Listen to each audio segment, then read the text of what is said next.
everybody, and welcome to this live spoiler review for Wakanda Forever from the Geek Buddies!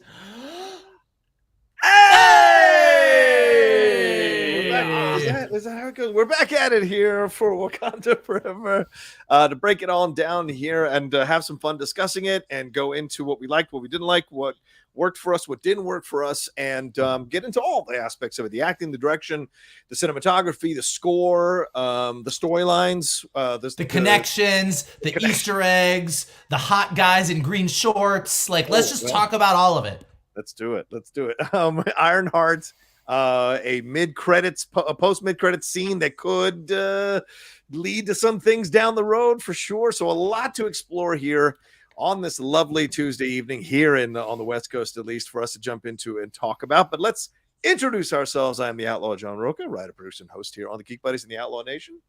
I am Michael Vogel. I'm a writer and producer of animated TV shows and movies, and one of the co-hosts here on the Geek Buddies on the Outlaw Nation. And this is Shannon McClung. I thought you were going to put a costume piece on there, Johnny. I didn't. No. I have the wrong glasses on. Sorry. And this is Shannon McClung. I'm a television actor and animation writer, where you can see some of our current work on Netflix right now with Strawberry Shortcake, Barry in the Big City, Season 2. I just story edited Shannon McClung's final script for Season 3 today and turned it in. Hey. Like final, or just for Season 3? For Season 3. Okay, so you're not letting him go on the air. All right, I was concerned. Shannon, I read your script today, and it will be your last. No, I'm just kidding. No more berries in your big city. Anyway, we are gonna get into so much and break it all down. This is a spoiler review, so we will be spoiling everything and jumping into some of the meanings of everything and what we liked and what we didn't like. The Streamlabs and the SuperChats are open tonight, so if you have wanted to catch us live, you haven't caught us live in a bit, or want to send any kind of support or have any questions, thoughts, or comments that you want to make sure we talk about or hear our points of views on, make sure you send in your Streamlabs and SuperChats. We will read them as we go along through this discussion here of Wakanda Forever. So as I like to start every review, the general overall feeling of it, and all of us have seen it a second time. We've had some time and some passage from it. And also, we should say, we are sponsored and powered by the great folks over at carbonhealth.com. That just came to me randomly. Carbonhealth.com powers and sponsors us here on the Geek Buddies. For any healthcare questions, concerns, or needs, or underwater breathing issues, you can head over to carbonhealth.com and get that checked out. They also have an app, so you can put a dock in your pocket on your phone, for God's sake, so you can go to Carbon Health. There you go. All right, as I was saying, you know what? You can also put an app in your cap if you want. You can just carry it around like that. I mean, yeah. And so let me know. Okay, so let's start off overall here, and I'm going to put the Streamlabs. Somebody already asked for the Streamlabs address, and I'll put that in the chat right now and make it a pin there so you guys can look at it as we go along. But overall feeling about the movie, we've both seen it twice. All of us have seen it twice, rather, and it's been a few days since we've seen it. So Michael Vogel, please start us off. What are your thoughts on this? Well, I think going in, when we saw the trailer at Comic-Con, and as we've been talking about Wakanda Forever, I've been saying, I think as you look at Phase 4, because now Phase 4 is officially complete. Yes. Phase 5 will be starting in February with Quantumania. It's been a little bit uneven. We've all discussed it. And for me, the peak of Phase 4 was Spider-Man No Way Home. Spider-Man No Way Home is the best part of Phase 4. And if you've been listening along, Multiverse of Madness, Thor: Love and Thunder, definitely sort of maybe not the worst movies in Phase 4 or the worst things in Phase 4, but definitely the ones that maybe disappointed me the most. Mm-hmm. And I was really saying, I was hoping that Wakanda Forever was going to end on that Spider-Man No Way Home note. Now, I don't think it got there for me. I don't think that Wakanda Forever is as good as Black Panther. I don't think that Wakanda Forever reached that Spider-Man No Way Home point. But it definitely was not a Thor: Love and Thunder or Multiverse of Madness for me as well. I thought it was a really good movie. I'd say it was a great movie. I'd say it's a great movie, but it's not like a stellar movie. It's not in my top 5 of Marvel movies of all time. I think it gets a little bit overstuffed by the end. I think they probably were trying to set up a few too many things. The Wakanda series, the Ironheart series, Thunderbolts. I think there was a lot of things that were did we really need this for this movie, or did it get in the way of the emotional story? That being said, Namor, awesome. Telecon, awesome. Like, so many amazing things. Shuri's journey, awesome. Post-credit sequence, awesome. Angela Bassett could read a fucking phone book and I would sit and give her the Oscar. Like, so there is so much to love about this movie.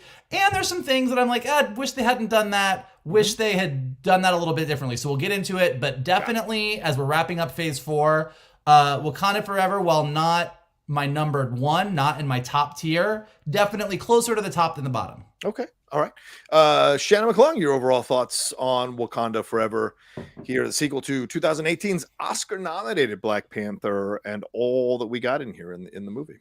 So again, this was an interesting experience because when the first time that I saw it in a theater, which was with Vogel the night before it came out at the Grove, our theater was having some sound issues. And the sound was really, really bad, to the point that it became really difficult to understand what some of the characters were saying, especially in the middle section in Talokan. Like, I had a really not just Namor, but also Shuri when Lupita Nyong'o got down there. Just the whole cavern section. I was like, I'm having a really hard time listening to this.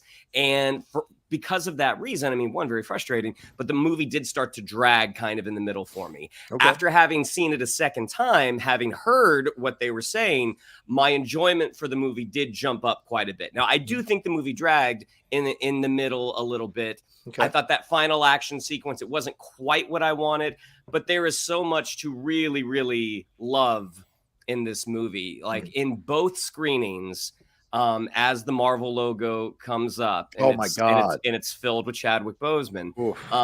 How I don't think I've been in a movie theater that quiet. And you could just feel the reverence for this incredible actor, this incredible man, that was taken away way too soon. And looking at the task that was put in front of Ryan Coogler of rewriting his movie, trying to tell some version of the same story without his leading performer, I thought what he was able to accomplish was fantastic. Did they get everything right for me? No. Was it a victim of a little Marvel overstuffing? Yeah.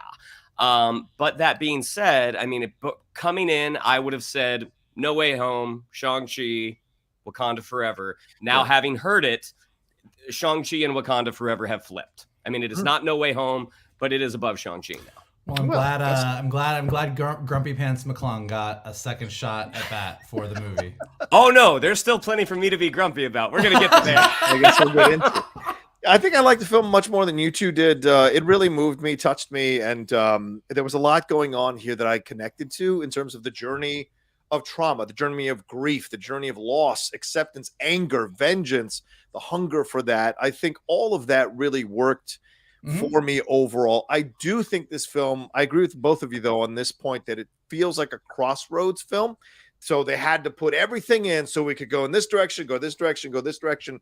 And I do think, whereas Black Panther was very much an insulated movie that only had shades of connections to the overall MCU, there was this almost like requirement or multiple requirements of this film to make sure you got Ironheart in here, make sure you got Valentina for Thunderbolts, make sure you do. So those are those things that, although they didn't feel as organic in the movie as the grief journey that a majority of the characters go on, I was able to forgive it more because the overall story that was being told here was very moving for me. And the guts to do a film that is focused on the death of your leading actor, the actual death of your leading actor. I don't think I've ever seen in any franchise ever. I mean, even in that, and I guess I'm going to spoil it now, but even in Terminator Dark Fate, they spent about 5 minutes on that situation that happened in the movie, and they do not make it a prevalent thing that everyone is, dealing with. So it's the spoiler expiration date on Dark Fate has passed. I think you're safe. Fine. I think you're in safe territory spoiling that one.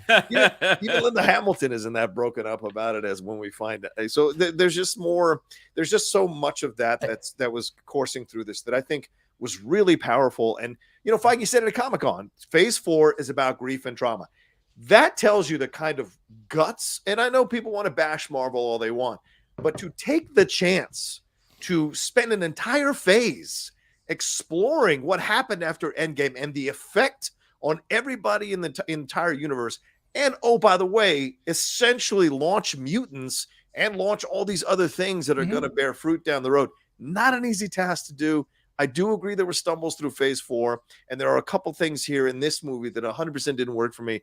But overall, I thought this was a damn good film to end phase 4 and get us ready for phase 5. And we'll just look at phase 4 maybe fondly down the road, like people have changed their minds about the prequel trilogy. We'll look at phase 4 in a way like that. We'll reappraise it after we see what happens in phase 5 and phase 6.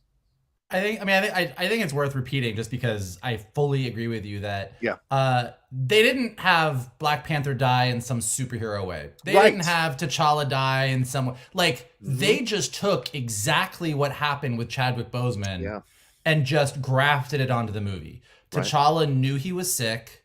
T'Challa didn't tell anybody. Right. They don't say exactly what it is, but basically like it's basically they're just talking about Chadwick Boseman. And there is something so powerful about watching a bunch of actors mourning the loss of their co-star, playing characters who are mourning the loss of their king. Right. Like that in and of itself, I agree with you. That in and of itself sort of sets Wakanda Forever apart in a way that will always make it special. To me, it's very similar. I was just talking about this weekend. It's very similar to Guardians Volume 2 for me. And that I think that Guardians of the Galaxy 1 structurally is a much tighter movie. And Guardians of the Galaxy Volume 2 is a little bit all over the place. But emotionally, you get to the end of Volume 2 and everything with Yondu and everything with Rocket and everything with the Ravagers, I am a puddle on the floor crying at the end of Volume 2.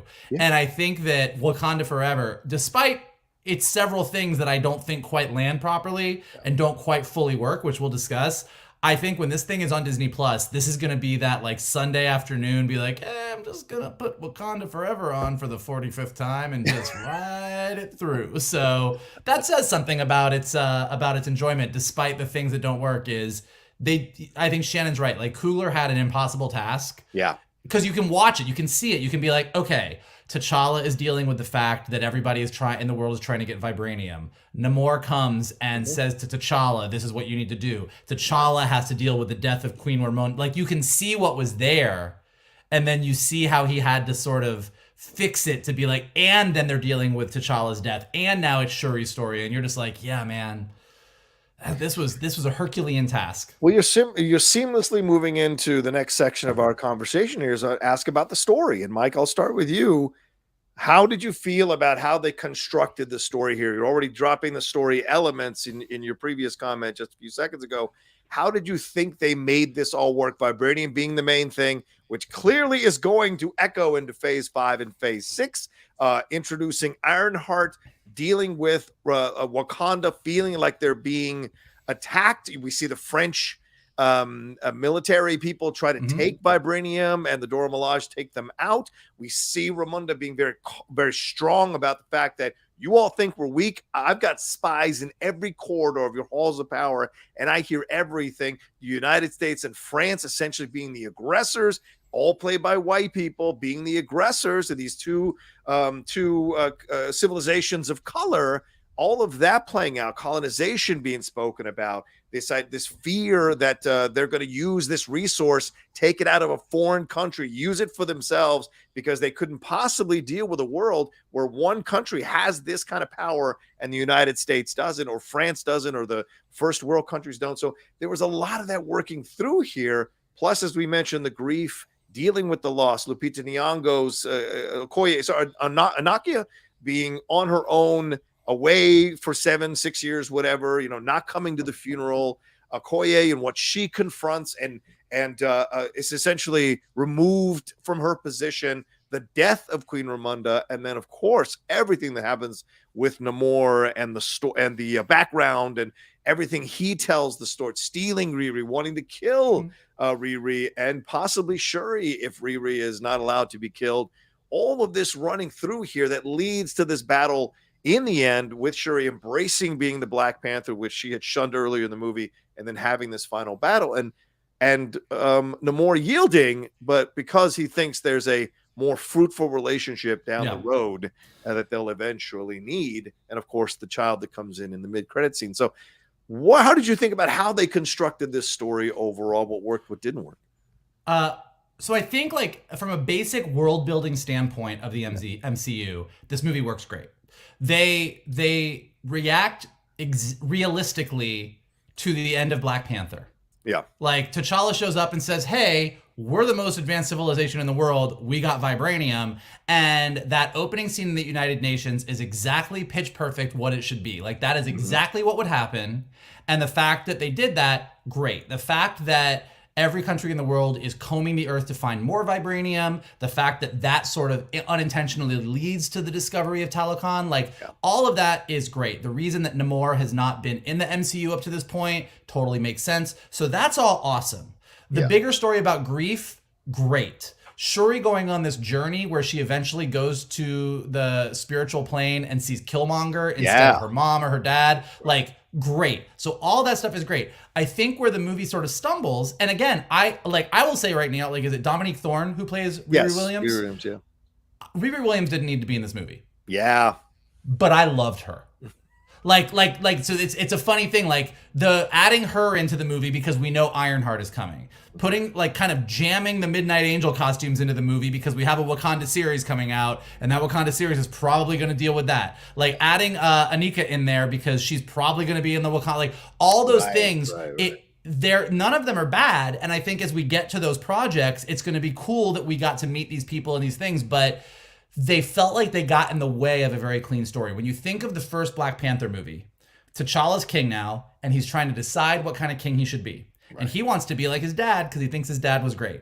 But over the course of the story, we find out his dad did some shitty things. And W'Kabi has one opinion on how he should lead, and Nakia has another opinion on how he should lead, and Killmonger thinks Wakanda should do something different, and it's all just so tight. Yeah. It is all about what does it mean to be a king and what does it mean to be a good king. And everything in the movie drives to that point. Yeah. Because this movie was trying to fill so many other parts of the MCU, it felt a little bit at times like the grief story kind of got sidelined for other stuff. And there was a lot of ping-ponging, like, okay, now Shuri's in Telecon and she's having a good time, but now she's out of Telecon and says it was really nice, but I hate Namor because he killed my mom. And now I'm going to be the Black Panther. Like, there was a lot of back and forth because they were trying to do so much.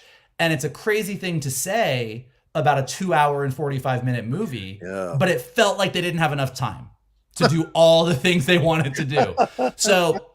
So like, as far as like expanding the MCU, expanding the story of Wakanda, expanding Shuri's story, setting us up for more T'Challa adventures because we now sort of have a new T'Challa in a way that none of us expected. I think they did all that stuff right. It just felt like there was other things in the way that sometimes didn't keep the story as clean and sharp as that Black Panther 1 story was. Yeah, that's a great point you make, Mike, here, because it almost feels like when they needed to be long on the movie, they were too short, and when they needed to be short on a movie, they were too long. And for Phase 4, it feels that way for Phase 4, and certainly this is another example, possibly, for that to be a calling card for Phase 4. Shannon, what are your thoughts on how they constructed the story here, the story beat, story elements, and certainly some of the surprises within this, like Ironheart and, of course, the new T'Challa possibly coming in as Shuri has abdicated the throne to M'Baku, who waited 7 years to finally be king of Wakanda, and having her... You got it, though. Be patient. Patience is a virtue. Didn't have to swing one fist, and he got it. Yeah, I mean, I thought from beginning to end, as Vogel said, the story, everything was there. Yeah. But the stuff that they did add... As fun as it was viewing it probably hindered the story more than helped. The whole Cambridge sequence, that action sequence that led into that great bridge sequence, like I loved those sequences. Like those sequences were fantastic. But then when you kind of pull back and look at what Riri got you for the movie, it was like, yeah, this had you removed her, had you made this scientist some rando, it may have been, the movie probably would have clipped along at a more brisk pace, because I do agree, like when you wanted something, I mean going straight to the end here, that last action sequence, I'm like, this was a very rushed sequence. Yes. Not just from a storytelling standpoint, but even from a design standpoint. I mean, when they come up in that, Wakandan giant sub ship thing, I'm like, this is a very kind of a boring design for what has been established with Wakanda prior. I'm like, this is just a big geometric shape. Like, I thought it would look, thought it would look just a little cooler. Like when you think of the ships that they have, like there just wasn't a whole lot of that. The Ross and Val situation. Like, I love Martin Freeman. I think you probably could have used him in an even more diminished capacity. Yes. The fact that they chose to make them exes, I'm like, this is clearly coming back down the line, but it's like, I don't get why you need that relationship to be that. Like, why can't it just be his boss? Like, I agree with you. Seeing it a second time, it feels so surplus to needs and tacked on. And you get it. These are two wonderfully funny actors who've been successful, with their banter or whatever. It makes total sense on the paper. But when you're putting it together with the construction of the movie, it feels, a second time watching it, so unnecessary. Yeah, it's just an extra relationship that it took more time, and within the sort of the dynamics of the relationship, it just wasn't that much fun. Like, it was just sort of them kind of delivering lines, and we'll get more into this when we get into the individual performances. But in terms of Julia Louis-Dreyfus playing Val, for me, I'm like, you got to have somebody come in and judge her dialogue, because I'm like, it needs to be snappier. It needs to be like a scalpel. And this was just it was just very plain for me. Fair enough.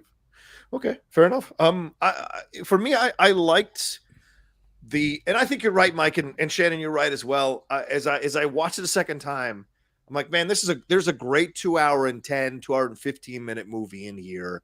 If you can figure out how to solve the RIRI Williams situation, because I mean, the whole reason that Namor even shows up is because RIRI has created this machine and wants to kill her so that nobody can make this machine again, in essence. And so you'd have to solve that plot point. But other than that, removing Everett and Val wouldn't be too difficult. You'd have him in 1 or 2 scenes. Some of the other stuff you can remove and make a little cleaner as well. I think that's the way it worked. I will say this, and it might get me in trouble a little bit, but I don't get scared of this. Owen Gleiberman on Variety is one of my favorite critics since he wrote for Entertainment Weekly years ago. He wrote that we could have saved money or could have saved time by getting rid of the Talokan backstory. And I was just like, what are you talking about? Like, that backstory is so essential to the movie. To make a flippant remark in a review like that, get rid of the Everett and Val stuff. That would have saved you the same amount of time. And I think that would have been the better cut overall. So it's those kinds of things that you're seeing here that I think that, clearly it was just a bit too long. There could have been some cuts, but overall, the grief storyline, very well done. Having these very powerful, strong women experiencing the loss of this man. I saw some criticism saying like they're trying to eliminate black men from this story. And it's like, that's not true. This is the way it was constructed. These are the characters. M'Baku was a great counsel through this whole movie. And having those women experience this, it's not something you've seen before in a franchise. All these women in different ways experiencing the loss of this great person, this great man in their life, someone they loved so deeply. Seeing the different approaches was fantastic. With Ramonda, with her, I've got to keep everything together. With Shuri, it's the guilt of the loss. With Nakia, she's out, just kind of she needs to be away from all this drama. And Okoye is like, he died in my hands once already. The fact that he died and I couldn't save him again, and then I lost his sister, that just so much to take on for a general. So there's just so much that was great to explore in this movie that I think really worked. But I agree with both of my friends here, my buddies here, that it was just a little bit too long. But let's get into oh yeah, go ahead. Yeah. Well, I really want to say on the RIRI stuff, because I want to make sure, because I'm looking in the chat at people like, okay, it's never an all or nothing thing. Like when it comes to RIRI Williams, like, yeah, it's not that you needed to cut her out and just put a rando scientist in there, because it's cool that RIRI Williams was the smartest person who built the vibranium detector. Totally. But I've always said this about Marvel. The thing that I appreciate the most about them is their patience. Yeah. That they take their time. Maybe she could have just been the brilliant scientist. Maybe she didn't need to build 2 Iron Man suits in one movie and then be told she couldn't take it with her and we're going to have to see her build her new one in the Disney Plus series. Like, you could have built up to this in a different way. So I just think that, like, and it's the same with Ross and Val. Like, I'm not like, yeah, Marvel, the connective tissue sometimes feels stuffed in. And it's also the thing that we all obsess about and love. Right. And when we get to Thunderbolts, and when we get to the Wakanda series, all the stuff that and when we get to Ironheart, all the stuff that we're like, oh, that felt stuffed in, we're going to be on Geek Buddies geeking out about it and be like, well, remember in Wakanda Forever, they were married and then this was really important. So we're going to do the same thing that everybody does. So it's not that the fact that they put it in there is bad and they should have taken it all out and just let it be its own movie. It's that maybe sometimes it's all about a matter of degrees. It's not that you don't put Riri Williams in the Wakanda Forever movie. Yeah. It's that maybe you dial it back 10%. And that 10% makes a huge difference. The thing about editing a movie and getting that movie exactly right and writing a movie is it's not about let's cut this whole thing out of the movie. Sometimes it's let's cut this scene by 3 lines and it makes a giant difference. And I think that's what this was. And as somebody said in the chat, just to be really clear, the fact that Coogler had to shift gears on what he was doing and make an entirely different movie, and that we still ended up with this movie, it is unbelievable. So as we're nitpicking and talking about stuff, just be clear, I think all 3 of us are on the page of he did an amazing job given what happened here. We can still talk about what would have been better, what would have been worse, what we would have done slightly differently, but we're all operating from a base of Coogler, in his grief, did something that was pretty awesome. Yeah, and the rumors are rewrote it 3 times. Like 3 times. That's incredible to read, and then the reshoots and all that kind of stuff. So to pump out this film with all the drama that was going on, reported and unreported behind the scenes, it deserves an incredible amount of credit and respect for Ryan Coogler, for sure, Mike. That is absolutely the base we're all operating from here in this review. Let's take a quick break, and we're going to jump into some of these storylines and break them down, and then answer some of your super chats here as well.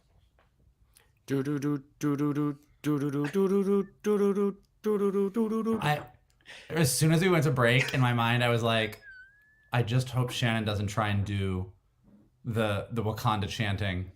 No, please. I mean, come on, man.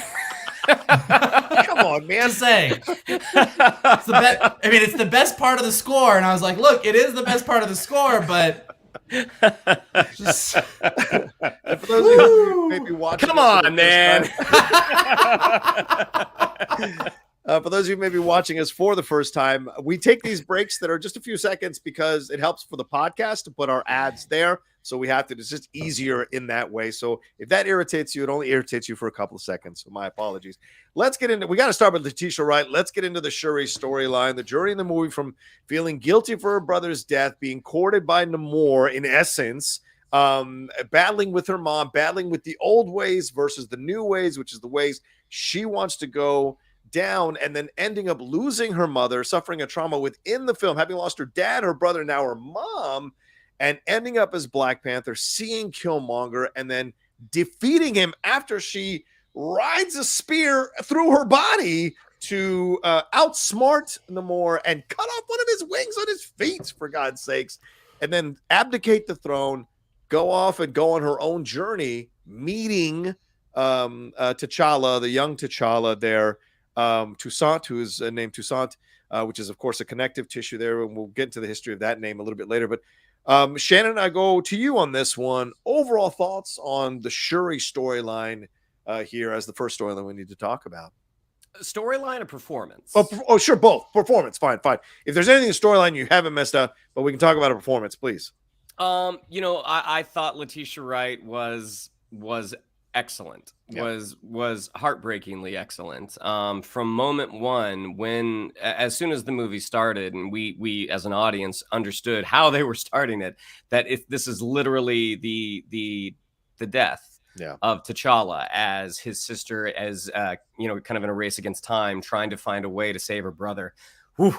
It was very, very affecting. And again, from top to bottom, Letitia Wright did a fantastic job. I mean, you didn't get a lot of it, but you did get those glimpses of that sort of bright-eyed Shuri that we met in Black Panther, that really enthusiastic, like, again, you don't see it a ton, but you see this, you know, this young woman kind of coming into her own, and she just had so many moments where as a performer, you know, we like to watch other performers. We're like, how did they get there? And as Vogel had already mentioned, you know, the cast was mourning the lead, their friend, as the characters were mourning their king, and wondering how much of that she was channeling into her performance, watching the connection that she had with Namor. I mean, it was heartbreaking because you saw that there was a world where these two people get along, and and how just the sequence of events led to them not getting along. And the moment where she has the spear at his throat, and you see the Killmonger, where she wants to end it because she feels that's what's deserved. That's what's, you know, this is retribution for my mother. And then you see her mother take over, and how she basically says, yield, and we're going to protect you. We're going to protect you. We're going to protect your oceans. We're going to protect your secrets. She was really, really fantastic. You know, we've talked already a little bit, like, we don't know if, or I'll just say it, like, I don't know if she had not the chops isn't the right word, but I don't know if she had the gravitas to carry that movie, but she certainly did a fantastic job in it. Okay. All right. Fair point. Mike, your thoughts on Letitia Wright's performance and anything in the Shuri storyline that stood out to you we haven't discussed yet? I mean, one thing we didn't discuss that I think they did a really nice job of is that Shuri is a scientist. Yes. And doesn't really believe in the spiritual side of vibranium and Wakanda. You know, she's very much a science-minded person. So the movie opens with her saying to Bast, basically, save my brother and I'll believe in you, more or less. Yeah. And then when her and Ramonda go out into the plains together, and like when Ramonda's like, I feel your brother in the wind, I feel him in the air, and she's like, you're making that up. That's something your brain does to deal with grief because I'm a scientist and I don't believe in this.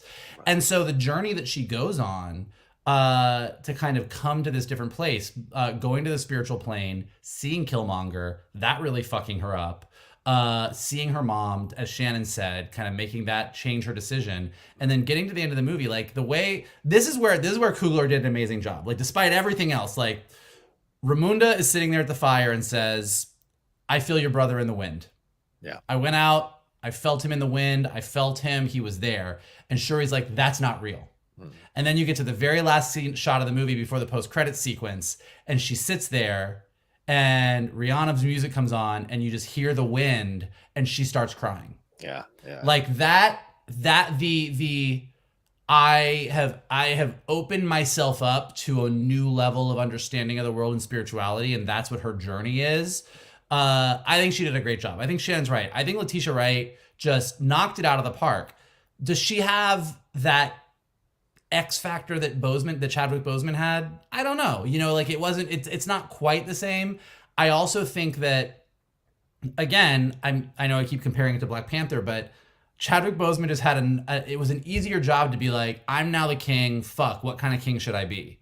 And Shuri was like, I was dealing with grief. Then I went to Telecon. Then I was like, wow, you've done a great job. Like, the movie wasn't as direct a line. Yeah. So I think that at a certain point, like, she was grieving T'Challa, then she was protecting Riri, and then she was talking to Namor about this, and then her mom died, and then she was back to grief again. So it wasn't just like a direct line of like, it just got worse and worse and worse. And then she was like, I'm going to burn the world down. Like, I think when she says to Ramonda early on, if I burn this, I'm just going to want to burn the world, I don't know that I fully believed that. I was like, why at this point, like, Namor comes out and says, I got to stay hidden. These people are going to kill my people. Fuck everybody. I'm going to wage war on the surface world. And I'm like, I get it.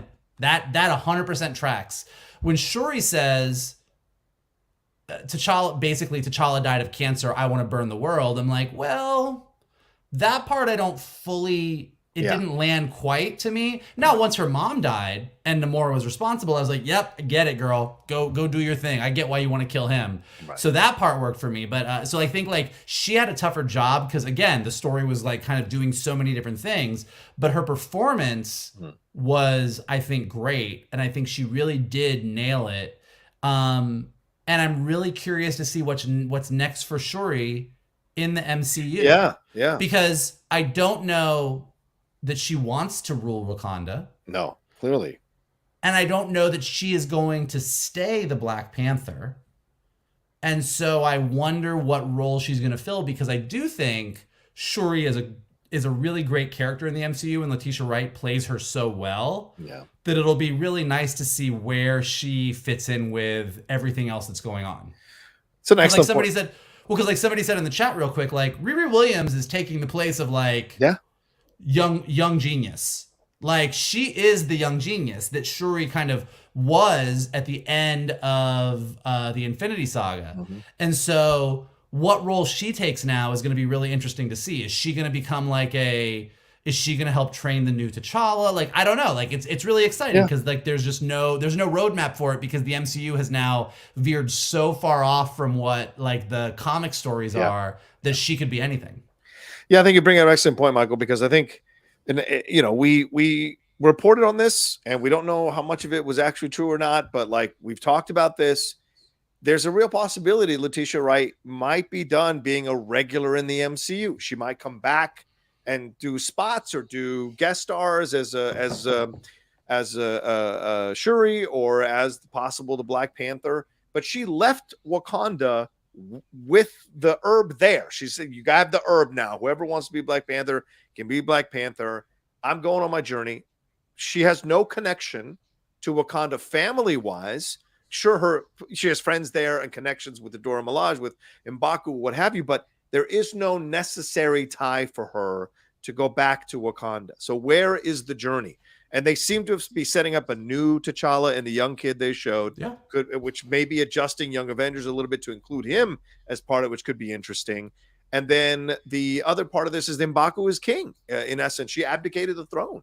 So, we don't know if the vaccination stuff behind the scenes, we don't know if she had that terrible physical accident on the set that affected her. And she talks about a number of interviews, how much that really affected her. This may be a situation for her where like, I did everything I could for this movie. And now I'm just going to, in real life, just like in the movie, kind of wander and do my shit. And then when I can come back, I'll happily come back. But certainly RIRI, as you said, takes that spot that we all thought coming out of Black Panther and that was being rumored that once Tony died, it was going to be Shuri who essentially took over as the Tony Stark of the MCU. And now that seems like that's not going to happen. And we'll see what happens. I echo both of these. Oh, sorry. Go ahead, John. I was just going to say, echo what you guys say.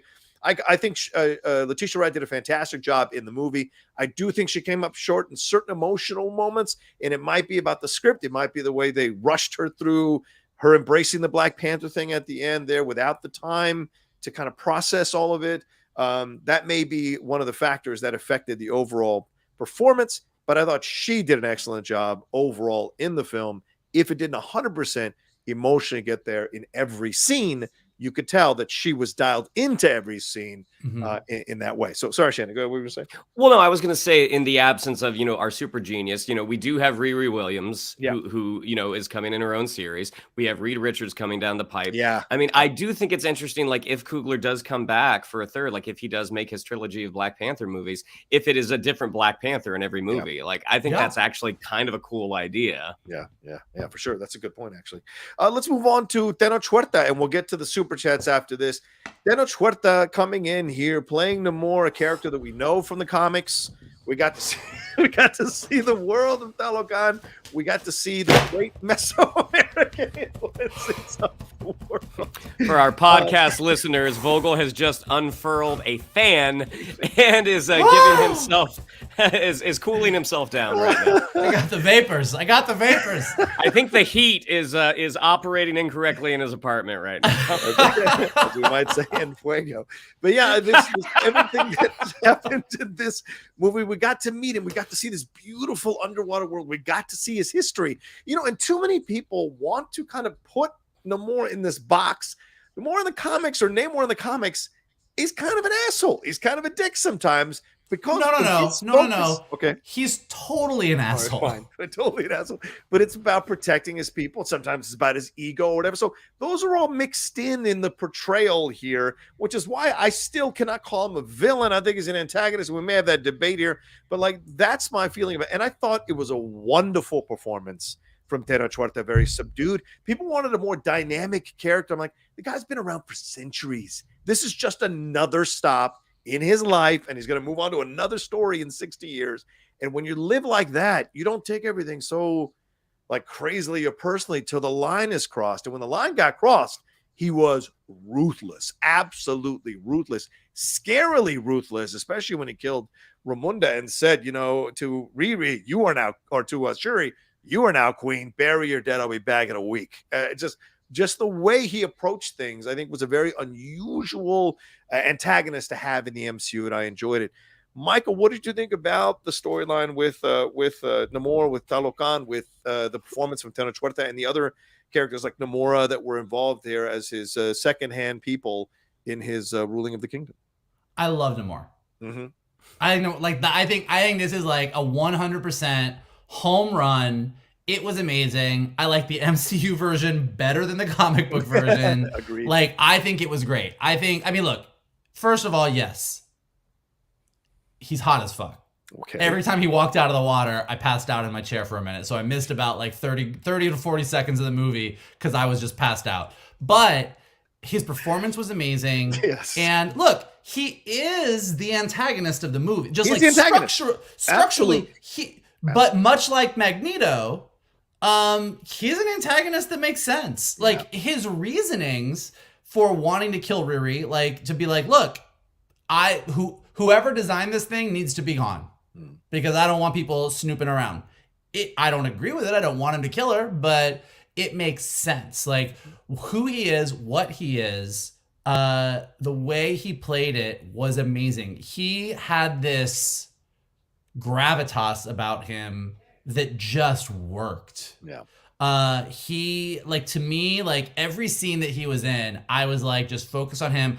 I thought Telecom was beautiful. Yeah. Again, no offense to DC's Atlantis, but I thought Telecom was way cooler. Please. Mainly because, and this is a dumb thing, but if you've ever been underwater, if you've ever done scuba diving, the coolest thing about being underwater is there's no gravity. So everything works in every direction.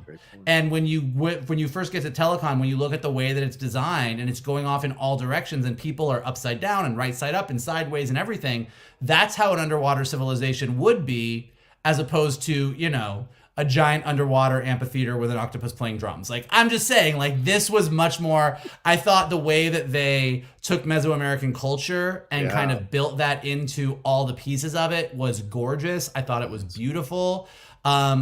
Literally every single thing about the Telocans, Telocans, as a people, I just thought it was really, really interesting. I thought taking the legends of sirens from Greek mythology and kind of attributing that to them, literally there was no part of it that I didn't like. I just thought the only part, and again, this is more just the plotting of the movie, he shows up, he kills Queen Ramonda, and he's like, all right, y'all, I killed your queen, I'm gonna be back in a week.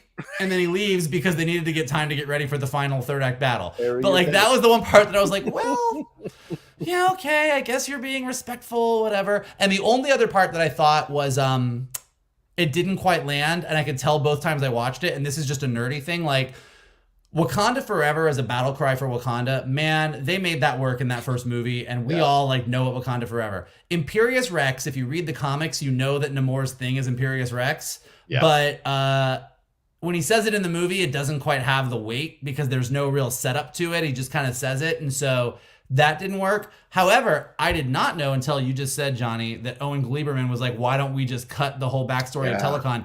And I think that is bonkers. Yeah. Like, I thought that was amazing. And the last thing I'll say is, first guy to just fully straight up say he was a mutant in the MCU. Bang! Like it was no big deal. Like by the way, been around I'm for a a mutant. while now. Yeah. I got little wings on my legs, and they should have been stupid in the movie, but instead they were awesome, and I'm a mutant, so there you go.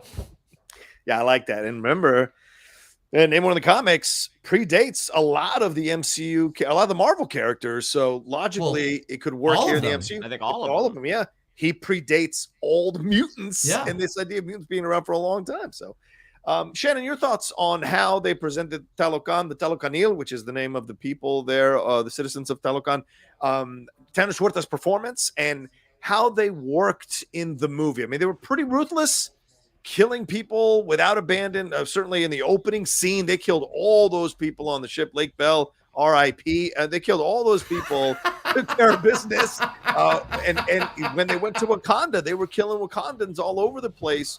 And they were he was ready to motivate them to take on the world. And what did you think of the design? I mean, him descending into that massive shark's mouth or whatever that is. And then the motivating cries that match Wakanda Forever, as you said there, Michael, just incredible stuff. So what did you think, Shannon, about this introduction here and how it worked throughout the entire movie? I think Namor and the Talocans were responsible for most of the visually dynamic shots we got in the movie. I mean, we did see a lot of them in the trailer where he's in that, he has that headdress on as he sort of, floats down to the throne, which was an incredible shot. I know, I would hesitate to use the word ruthless when they attack that rig when they're drilling, just because of the whole siren aspect. And that they're literally possessing these guys just to kind of walk off. You don't think that's ruthless to make you kill yourself? I think it's worse to plunge a sword into your chest. I think they're giving them a quiet, cold death. Like, you know what? You're just gonna drop into the water. Ooh. We're gonna. I don't think they suddenly snap them out. Johnny, remember this. Shannon's gonna drown us and not stab us. He's gonna show up behind us and shove our head in the sink and be like, "Hey guys, not ruthless." Shannon's like, Wanda was fine in WandaVision, taking over that whole town and mentally making them do things against their will. What are you talking about? I think in comparison, they gave them a peaceful death, because at the end of the day, they're trying to preserve their culture. They're trying to preserve their of course, people, because the reasons make sense. Totally. If these people, if they find this stuff, if they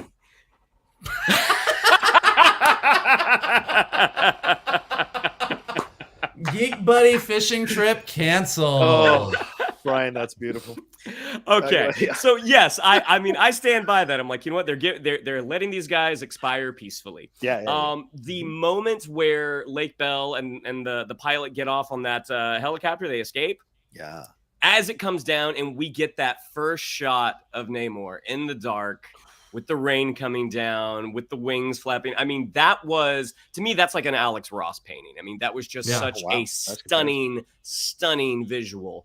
And then when we finally meet Tenoch Huerta for the first time, coming out of the water, talking with Ramonda and Shuri, I mean, he's magnetic. And the whole Talocan sequence, again, the first time I had such a difficult time hearing, and we got to the end of the movie and I told Vogel, I'm like, I'm not sure about Tenoch Huerta. I'm like, I wasn't quite into it.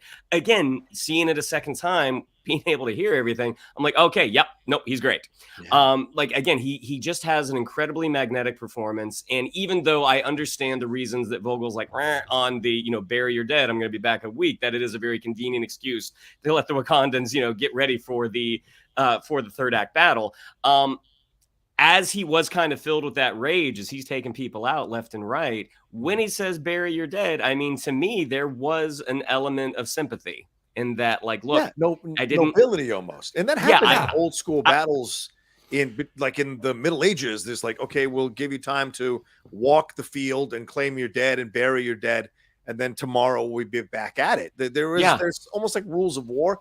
Plus, he's been around for 4 centuries, so exactly. who's gonna stop me? Like, I'll be back in a week. Do what you can. Yeah, I'll be back in a week. It's no. It rush. was just so, to me, it was very sympathetic, kind of like, hey, this is what happens when people disagree. We got to fight. I've made my point. I don't need to do anything else. Bury your dead. I'm going to be back. So yeah, I mean, I thought Tenoch Huerta was great. I mean, I loved the guy. I didn't get his name, but the guy playing Atuma. I mean, for someone that didn't have a ton of dialogue and whose mouth was covered for the majority of the film, that guy just had incredible presence. The same with the actress playing Namora.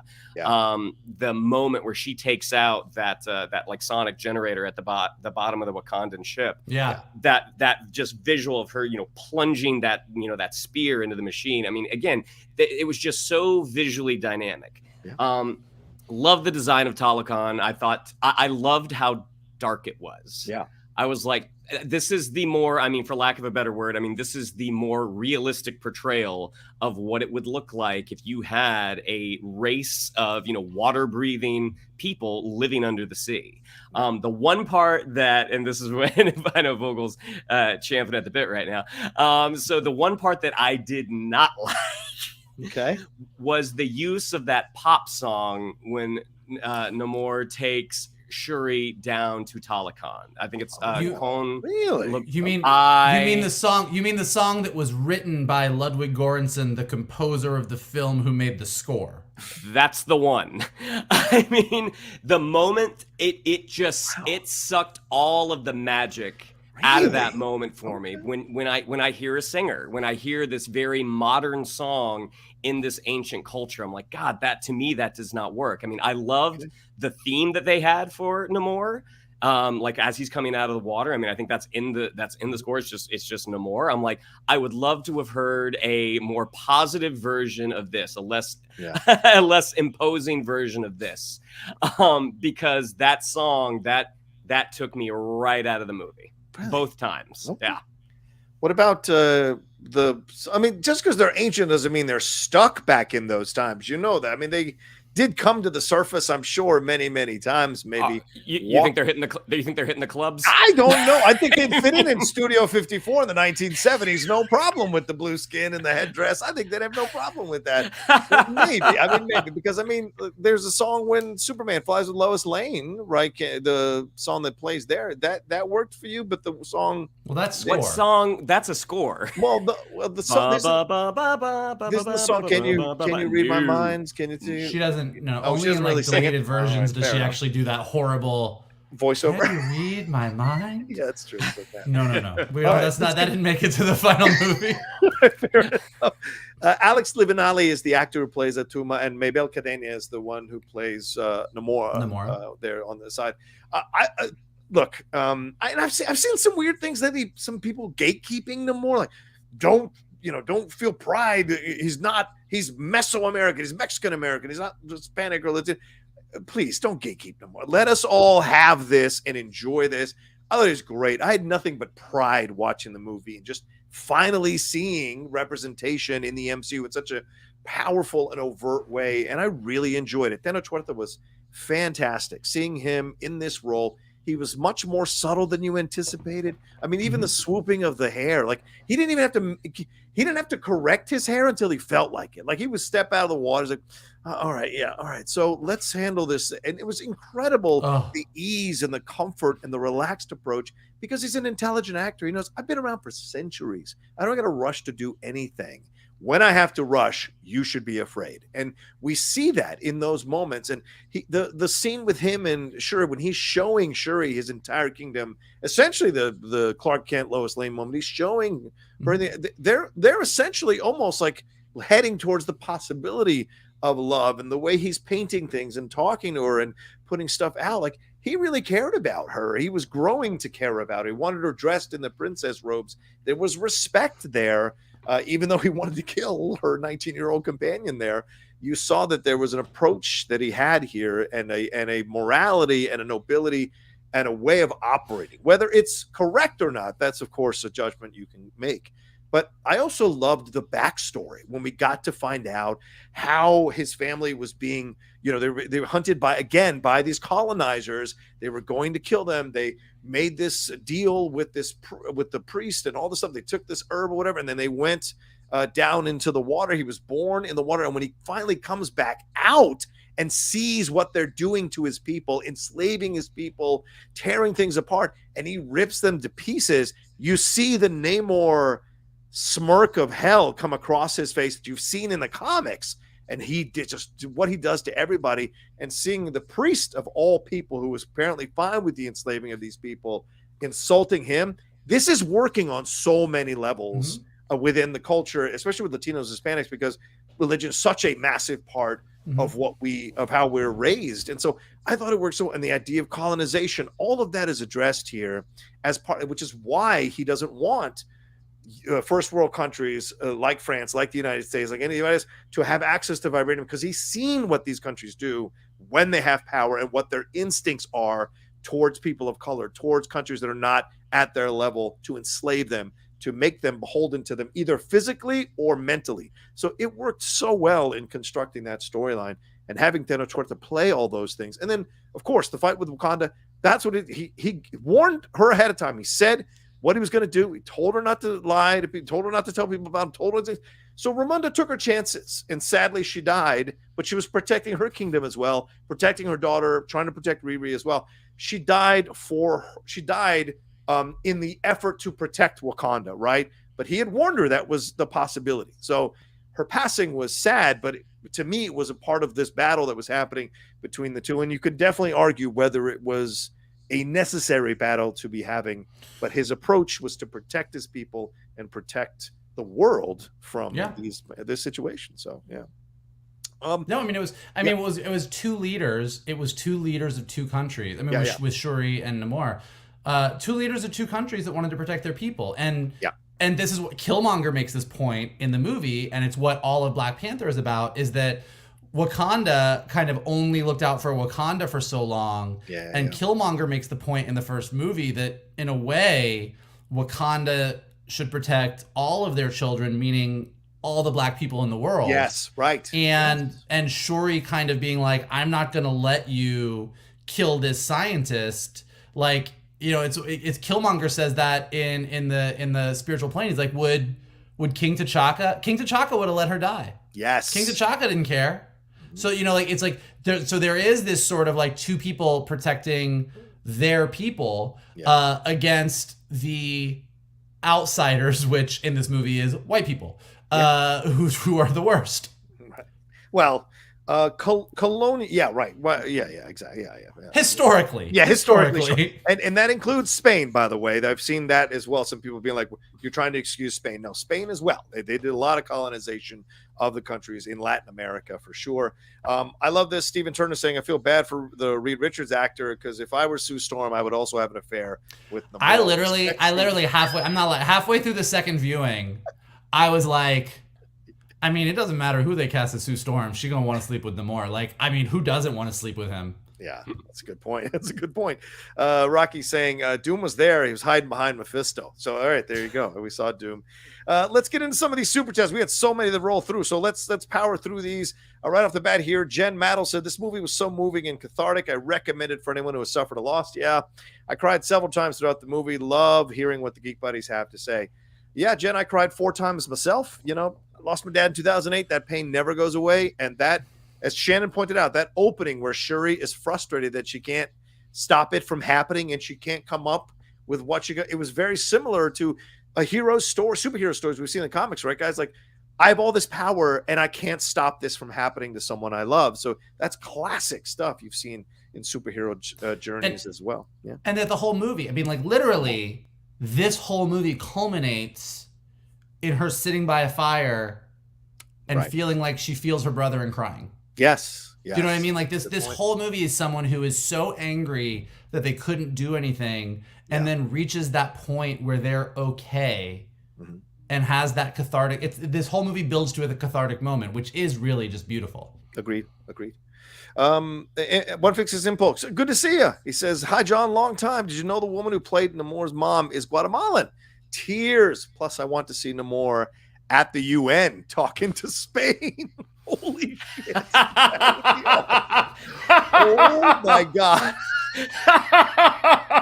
That would be fucking. You thought Ramonda, Queen Ramonda was ruling the UN. Imagine him there. Well, also really quick, because Queen Ramonda is the VIP or the MVP of the UN scene, but you don't cast Richard Schiff as the brand new Secretary of State post General Ross for one movie. So the fact that he and his shifty ass eyes is the new face of the United States government, probably going forward, probably in Captain America 4, probably in Thunderbolts. Like, between him and Val, the American government in the MCU, not looking too great. I mean, in the best possible way. Yeah, right. Hail Hydra seems like a memory now, just a memory now. Randy Constance says the villain of the film, white people / colonialism / government. Yes, absolutely, Randy, 100%. Yes. Gabriella Shafir says, I had a thought while watching Wakanda Forever. During Namor's origin story, he says that the shaman received a vision from a god. What if that god was really Kang in a bid to either put two vibranium two vibranium enhanced peoples and or countries in a conflict, or to put those with vibranium against everyone else? Kang secretly has control of the TVA, so time hopping would not be an issue. Food for thought. That's fantastic. Yeah, I've heard a couple other people kind of talking about this, like when we fully see the full scope of what Kang's abilities are and what he's been able to do, has all of this been orchestrated? Because we now have two vibranium meteors landing on kind of opposite sides of the planet.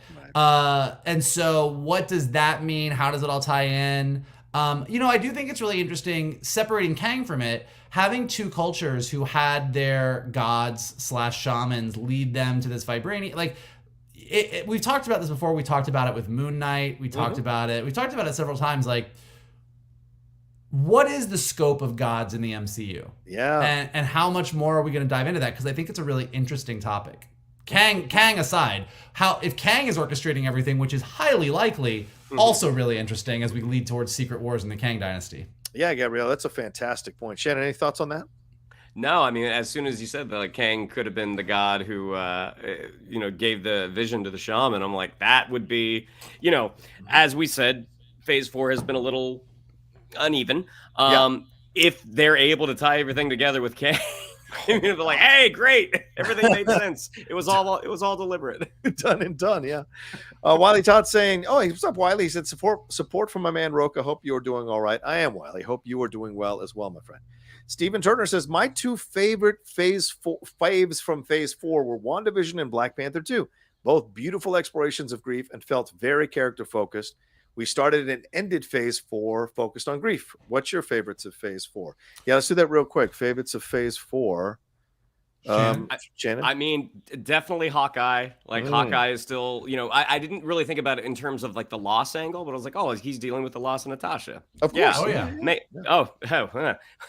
But that and Spider-Man No Way Home, and obviously like WandaVision as well. Yeah. Mikey, faves real quick? I think I would go I think it's probably like WandaVision, No Way Home. And then it gets into like there's Hawkeye, there's She-Hulk. Are they all in the basket fighting for third spot? Is that what you're saying? Yeah, they're all I think it's like WandaVision and No Way Home are like my two top spots, and then there's a bunch of things fighting for that third spot. And and Black Panther, and Wakanda Forever, as much as it didn't necessarily, like I said early on in the review, like as much as it didn't hit that No Way Home level that I was hoping it was going to hit, it's up there as far as like the third spot. Fair enough.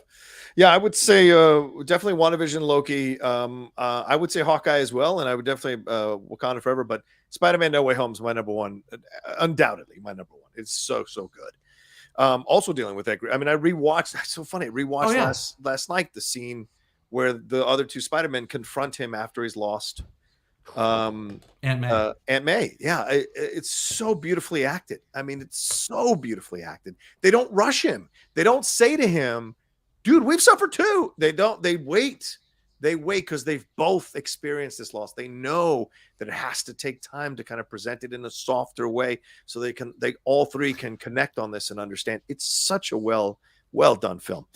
Derek, they each take time. Oh, sorry. No, go ahead. I was gonna say they each take time in their own way. Yes. Like Tobey Maguire's Spider-Man, Peter Parker sits back and lets Tom Holland talk, whereas Andrew Garfield wants to get in and wants to help. And when he says stop, he's okay. Yeah. So you literally see them at 3 different stages of their life. That's a good point, Shan. Absolutely. Derek Johnson says, first, I love this movie. Roka understands what this movie means to people of color. Yeah, I'm jumping ahead a little bit, but I haven't heard anyone bring up how the government appropriated Riri's invention as they've done with countless other people of color. For sure. That's actually an excellent point to bring up here. Thank you for doing that, Derek. Yes, Riri even says to be young, gifted, and black, which is, of course, a very moving song in the black community, sung by Nina Simone, and what that references and what that means. This idea the government will come in. They took her invention without her knowing it. Like, she had no idea they had taken her invention and used it. So that's an excellent point you bring up, Derek. Almost a form of colonialism, taking that from them, like they want to take the vibranium. So what did you think, gentlemen, about that when you found out that she didn't even know they took her stuff? That's one of the things that, we imagine that there probably is some footage and maybe some, smaller storylines that were left on the cutting room floor. That's something that I was surprised it didn't get brought up, that the government, who is, being portrayed as, the big bad in this, like how they didn't reference that. And my guess is that they probably did in a storyline that probably just didn't make it to the final cut. Yeah, fair point. It's kind of what I was saying about Richard Schiff. It's interesting because phase 1, 2, and 3, the government was fine. S.H.I.E.L.D. was infiltrated by Hydra. Right. Phase 4, the government is horrible. Like Richard Schiff, Pete, like Thunderbolt Ross is, it's cranky ass Harrison Ford is coming in whatever capacity he's going to be. So you got cranky Harrison Ford, and Thunderbolt Ross, not necessarily a guy that you're going to root for. You got Richard Schiff, Shifty Eyes McGee in the UN with Wakanda. And then you've got Val, who by any stretch, I don't think is a good guy. Yeah. And they're not representing like some faction. Maybe they will eventually. It's going to be Hydra all over again. But for right now, it looks like the U.S. government is not great. Well, I think one of her nicknames in the comic is Madam Hydra, right? One of her names in the comic. So certainly possible, Mike, for sure. Poor Shifts. It's ever since Jedediah Bartlett died, he's really lost his way. I don't know. By the way, he's great. He's a great actor. I'm thrilled to have him in the MCU. By the way, I think he's going to be great and amazing. And even in the small bit he had in this movie, just being so sort of like, just trying to stick it to Wakanda, and then oh my god, like we'll talk about Angela Bassett in a minute. I could just talk for 30 years about every word she said was amazing, but it was something to see. Poor Okoye was left crying. Derek Johnson also says, by the way, didn't get to say this in an earlier message. I love the Geek Buddies and will remain a loyal fan. Appreciate this review. I'll say it here just like my tweet. I appreciate every point of view you guys bring to the table. Except for the part about that song in Telecon, because you don't agree with Shannon. But other than that, totally appreciate it. Derek, jump in. Tell Vogel he's wrong. Shannon. Or as someone said, I think it was Clarissa Beltorres who said, what's peaceful about drowning? What is Shannon talking about? So there you go. Stephen Turner. Okoye was one of my MVPs. Can't wait for her spinoff. Hell yeah. Yeah. Obviously, they're going to do the series. Anika, and is it Io? I always. Io. Okay. Io felt wasted. Need more of them. The Dora felt better done / more interesting than the Amazons. Yeah, I would agree with that. Gentlemen, please, your thoughts on this. I mean, certainly their opening as they walk through that darkened doorway to confront those French military guys and take care of business. They were pretty badass. But we saw Okoye lose her status because she lost Shuri. But there was great chemistry between Danai Gurira and Letitia Wright in their stuff. But yeah, I agree. I would have liked more with Anika. Michaela Cole seemed to just come in certain moments, and Io, we didn't even know they were in a relationship till the end when she kissed her on the head. So I felt the Dora was kind of pushed aside a little bit, but there was so much happening. There's only so much they can do. Yeah. What'd you guys think? You can really tell. I mean, like especially with Anika, So in the first scene that we meet her, Shuri had given her something, those knives, and Okoye was like, we use spears, we're traditional. So you set up right away that Okoye as the general is like, this is the traditional Dora Milaje, and Anika's a little bit more of a rebel. And then a little bit later, like Anika is the one who goes with Shuri, and like when Shuri like hangs up on her mom when the whole fight with Tenoch happens at Wakanda, and then Okoye goes to her and they become like the Midnight Angels together. And so you can sense that when Coogler wrote this script, it feels like there was a lot more going on with the Dora Milaje storyline. Yeah. And that as they got to the movie and they're making it, and you're like, this thing is 2 hours and 45 minutes, like that got shrunk down. And so I do think that like it felt a little bit rushed. It felt like some things happened just to set up like this Wakanda series, whether the Wakanda series is going to be the Midnight Angels or whatever it's going to be. And I think in the long run, we're going to get to whatever the series is, and it's going to be just all the Dora Milaje that we could have ever wanted. And we're going to be like, okay, cool. Like this was the jumping off point. Right. But it did feel like that part of the story was a bit rushed. And again, in a 2 hour, 45 minute movie where we introduced an entire underwater civilization and did 95 other things. So you get why the Dora Milaje kind of got a little bit of the short shrift, but it felt the same for me. Yeah.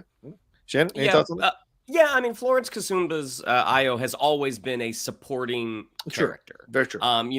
We got to see a little bit more of her in Falcon and Winter Soldier, but I think they are kind of paving the way for what that Wakanda series is going to be. Mm-hmm. And yeah, I mean, I imagine there's again cutting room floor stuff with Michaela Cole as well, and that she and Danai Gurira will probably be the leads of that Wakanda series. Yeah. Probably a good point. Steve Turner says when Namor was on screen, Wakanda wasn't the only thing flooded. Oh god! Hey!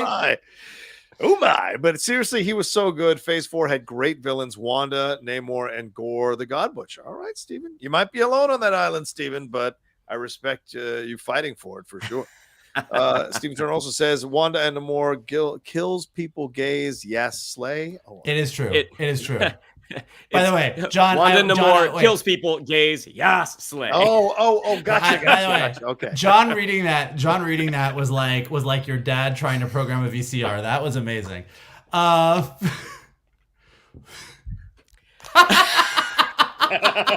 You're missing a comma. Anyway, it is true though. It is true. Anything that Wanda and Namor do, it doesn't matter how atrocious it is. Like Wanda's like, I'm gonna kill America Chavez, and Namor is like, I'm gonna kill everybody. And gays are like, yes, Queen, do it. We are here for you. Yes. Timson, good to see you, Tim. He says, sorry I got here late, but I want to say about Namor is how much he is relatable to numerous people of color. I heard who had ancestors who were affected by colonialism from the Spanish and British empires. Glad he will still be around. I agree. I'm glad he will still be around as well, for sure. Who is calling me at 6:05?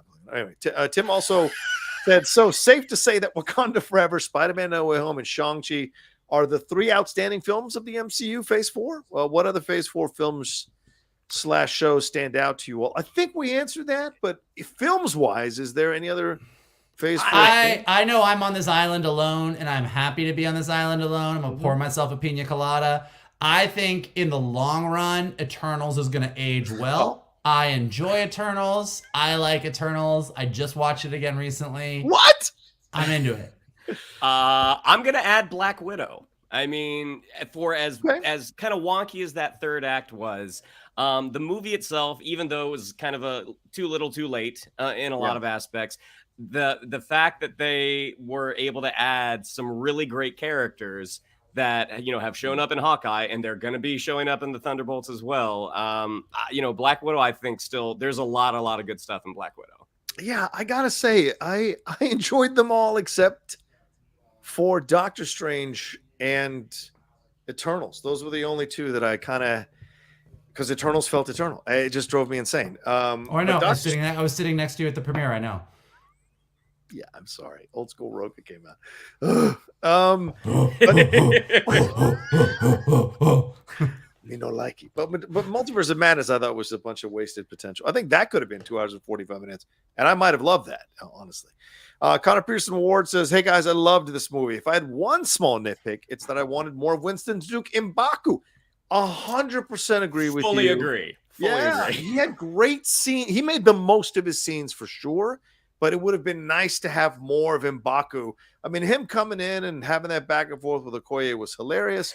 Him calling him the Fishman, it was brilliant. I have never seen someone eat a carrot and make it look so badass. That's so good. That is something.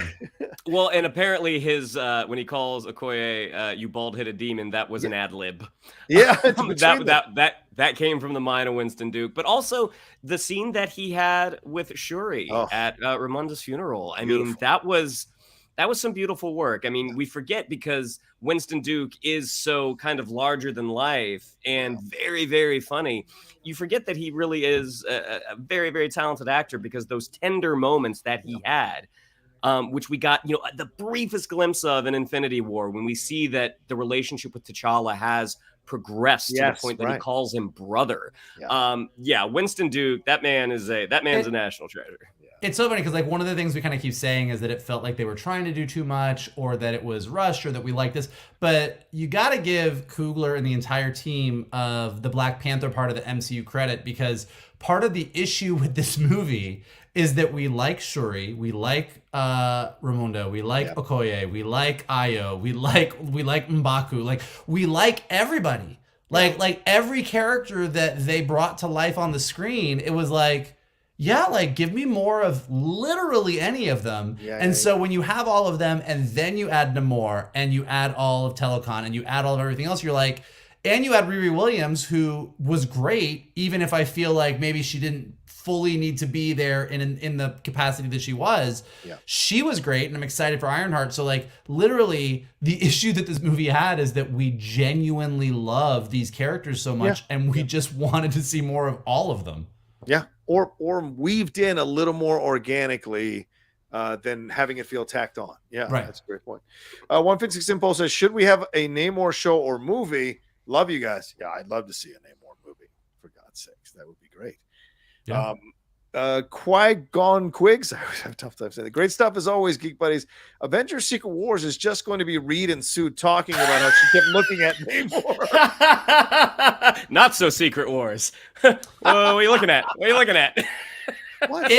Like it is, because in the comics, like not only does Sue have the whole thing with Namor, but like she also has like there's the Doom aspect. Like, like if they really, and like, it's one of those things you're like, oh, they're probably not going to dive into all this because they have so many things. But Marvel does a pretty good job of being, for the most part, pretty comics accurate in ways that you don't always think they're going to, or eventually getting there. And if you set up a Namor, Doom, Sue, Reed situation, that would really, I'd be into it. I can see all the, uptight fanboys going like, why they make her the center? Why are 3 guys fighting over a woman? It's ridiculous. Fantastic 314 says, "Hey, Geek Buddies, in my opinion, the movie was excellent. The struggle with grief and how to handle it was so well done that it overshadowed the rest of the story. Also, changing the meaning of the name No Amor was brilliant." I agree. I mean, when they did that, I literally gasped in my theater at the genius of it, because, I've always Namor. It's always been Namor. But to have it be with Sin Spanish, amor. No Amor, Sin Amor, I was like, oh my fucking God, that's genius. So, yeah. I had a similar reaction, except it they said it. And actually, I didn't fully hear it in the first time we saw it because, as Shannon said, the sound was so horrible. But when I saw it the other night and in the good theater and they said it, I went, oh, Roka love that. Roka love that so much. I literally, even though I wasn't in the theater with you, I've been in enough theaters with you that I could hear your reaction in my head when he said it. Lily grabbed my hand because I did. Oh, jeez. Yes, I know, honey. Derek Johnson says, "I got to agree with Shannon on this one, just a little bit." Derek! Derek, come on, man. Just the music and not the voice. Usually I'm on Mike Oroka's side, but not this time. But hey, I still love the scene. I agree.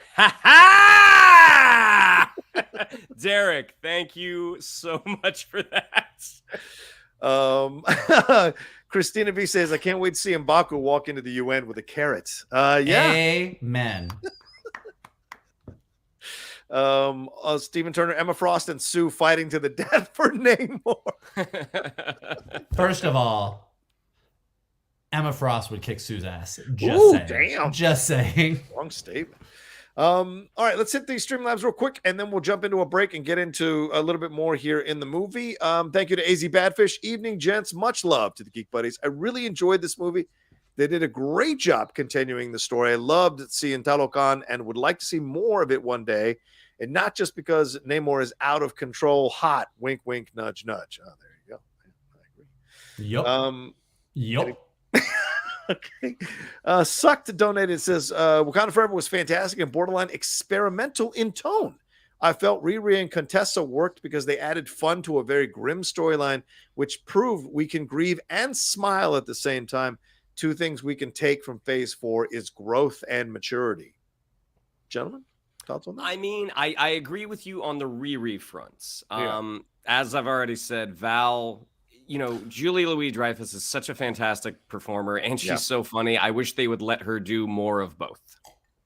Although, I will, in defense of Val in this movie a bit, I don't disagree. Like, I think she could have had better dialogue. I think they could have judged it, as Shannon said. But in Falcon and Winter Soldier, in the Black Widow post-credit sequence, like, where we've seen her, is like, she was sort of like, well, I don't quite know where she fits or what she's doing. And I will say that what Wakanda Forever did do a nice job of is it really like, okay, I get where she is now.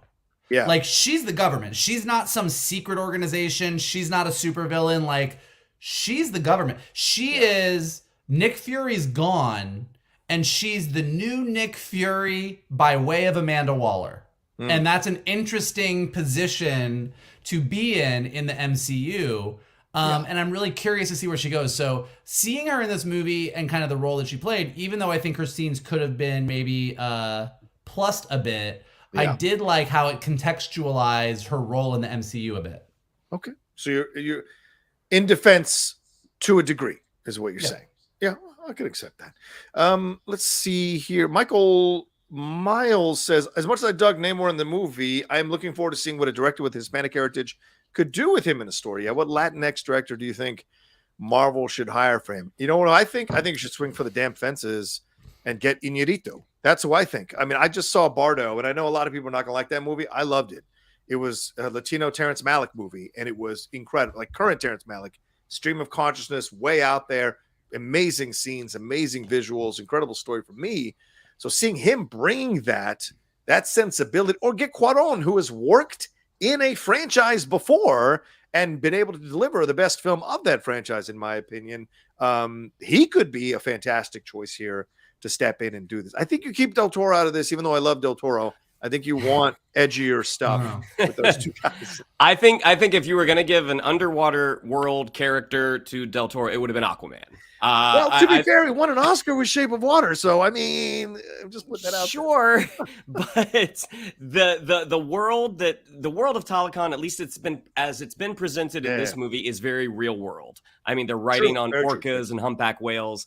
I think that's what made it work. That's what made it so different, and that's what made it work so well. Yeah, fair point. Michael, any thoughts on that? I really like Cuarón, and I really don't want Del Toro, so that's my thoughts. Fair enough. And I like Del Toro. I just don't want that. His Pinocchio is great, by the way. Stephen Turner. Shadow Jester says, no Vogel. Sue would definitely win. She could do little baby force fields in your brain. I know what Sue can do. Emma Frost she will jump into Sue's brain, make Sue think that she put a baby force field in Emma's brain, and all the while be controlling Sue and have her crying like a baby in a corner because Emma Frost is that good. Also, questionable if Emma Frost goes into diamond form, that Sue can actually do that. I would just say. Who's going to be Emma? It can't be January Jones. Who would be your Emma Frost? No, it absolutely cannot be. No. Stephen Turner, Namor has a type. Blonde. Not a bad type, in my personal opinion. All right, and let's see here. Jim Fans has loved Wakanda Forever, cried so much. Not a perfect film, but the great outweighed the minor gripes I had here and there. My goodness, Namor and Talokan was awesome. I hope Mhm. Julie Louis-Dreyfus does a 180 in Thunderbolts, because if not, she feels like a miscast.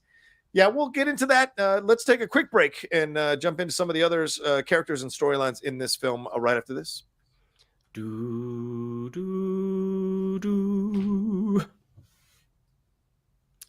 It was quick. Good, It was quick. And that's all your Streamlabs super chat so far. Please keep sending them in as we go along here. We're going to get into some more characters here as we get into this review. We got to talk about Ramonda, so I'm just going to hand it over to Michael Vogel. Michael Vogel, take it away. Angela Bassett, what did you think of how they did what they did with her and her character throughout the entire movie until her passing? That woman, just the way that she takes every word that comes out of her mouth and makes it amazing. Like when she was at the UN, at like that UN scene, Oh my you God. you intercut her sitting just talking to the UN with this entire Dora Milaje action sequence. And the Dora Milaje are struggling to keep up with Angela Bassett. Like when she was like, we made a decision not to trade vibranium with anyone, not because vibranium is dangerous, but because you are. And you're just like, girl, get out of here. Like I really love that they just let, I mean, because, you know, she was great in Black Panther, but Yeah. she really just got to shine in this movie. Every scene that she was in, she killed. You really just like, and like in the big ways, like the UN scene, but in the little ways too, like talking to Shuri and like just the relationship there, it just felt really real. It just like, you really get why Angela Bassett is Angela Bassett. My one, and it's not an Angela Bassett gripe because she was still amazing in this scene. Right. Her stripping Okoye and giving and like kicking her out as general, That scene felt a bit of an unearned. overreach. Was it It felt a bit. It was like, it was a bit. I get, like, you can argue it, and I'm sure you all in the chat will. Like, yes, she was already filled with grief. Like, she lost her husband, she lost T'Challa, now Shuri was gone. It makes sense. And what she says about Okoye siding with Killmonger and everything else, like, it was great, and her performance in the scene was just ridiculously good. I just question why we had to do that, like what that got us in this movie. Like what making Okoye not general anymore and kind of sending her away, even though we were going to turn right around and make her a Midnight Angel. Like it didn't quite all land for me. But that wasn't an Angela Bassett thing. That was more just a structure of the movie thing. Right. But even in that scene, that was that famous, like, you know, everyone that I've loved is gone. Like how, like, she killed it. And her death was great. I mean, she is such an arresting performer that you literally, like I said earlier, she could have just whipped out the yellow pages and sat on that throne and read the pizza places that were all in Wakanda to me. And I would have been like, yep, give her an Oscar. Like that was great. And if I use my girlfriend's line, she leaned over to me halfway through the movie and was just like, whatever she is putting on her skin, she needs to be telling the whole world, because it's unfair. Because she looks the same as she did in What's Love Got to Do with It. It's insane. Yep. So yeah. I loved her in the movie. Loved her power, loved her strength. I said in my non-spoiler, very Shakespearean. She felt Shakespearean in that approach, noble, gracious. And Michael, you bring up an excellent point. How she dealt with Shuri. She wasn't about shoving her viewpoint down Shuri's throat or making her do. She understood her daughter was going on her process and her journey. So she was patient with her daughter. She tried to teach her daughter. She tried to guide her daughter, show her other perspectives, other points of views, to get her to come to this understanding and realization of what is happening, of what's going on, of marrying the science with the old ways and new ways coming together in one person, right? And I loved how she did that, and also her interactions with Namor. Like when Namor comes up in her face, like, I need to know if you are this or that, and she I bet his away. Breath smelled so good. I don't know, it's fish. She's been in the water, but like she looked away like this. The strength of her face when she looks away, that's a proud queen. you know, and even the white hair. I loved the white hair. It was beautiful white hair that she was using. And of course, Ruthie Carter's costumes across the board in the entire movie. I hope she wins an Oscar again, like she won for Black Panther, because these costumes, the Talokan costumes and the new Wakanda costumes, were incredible, just absolutely incredible. And Angela wore them with power. Shannon, what were your thoughts on Ramonda and Angela Bassett's performance? Being, you know, in her more quiet, subdued scenes, it's like the power that she just radiates as a performer. I mean, and when you can hear her sort of ramping up, and it's like a Storm brewing, because you know she would have been a great choice to play Storm way back when. I mean, along with her incredible skin, I mean, her shoulders and arms looked amazing. She clearly puts in the work there. But I mean, again, she's just such a she's another just really, really magnetic performer. And the way that they, Coogler constructed that UN scene with the other Wakandans coming in with the scarves around their mouths. And as they all sort of simultaneously put their mics down at the same time, it was just really, really, really, really powerful. And every word that she says, I mean, it's just, you can't take your eyes off of her. I mean, she was fantastic. Yeah, agreed. Joseph makes a great point. He says, sorry, that's BS. Vogel, Okoye had that coming. Ramonda had all those checks on Okoye, from siding with Killmonger to losing Shuri.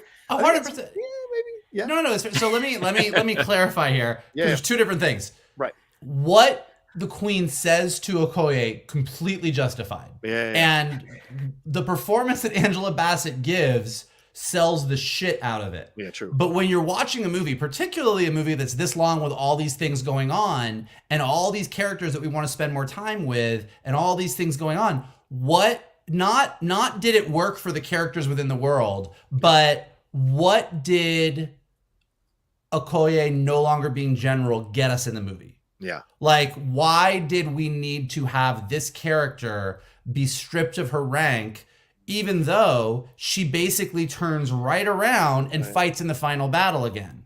So I'm assuming of that decision. Yeah, so I'm assuming it does have to do with what's happening in the Wakanda series or where we're going and other stuff. But with so many things going on and all of us going, well, we wanted more with these characters and we wanted more with this, and it would have been better if we had this, and we have really focused on this. Yeah. Having this decision to have this big moment where Okoye is stripped so that she can leave and chill out in Wakanda in her blue hoodie, and then basically fight when the Telokans come, and then Shuri's like, okay, I'm going to put you in this suit. But Shuri would have put Okoye in that suit anyway.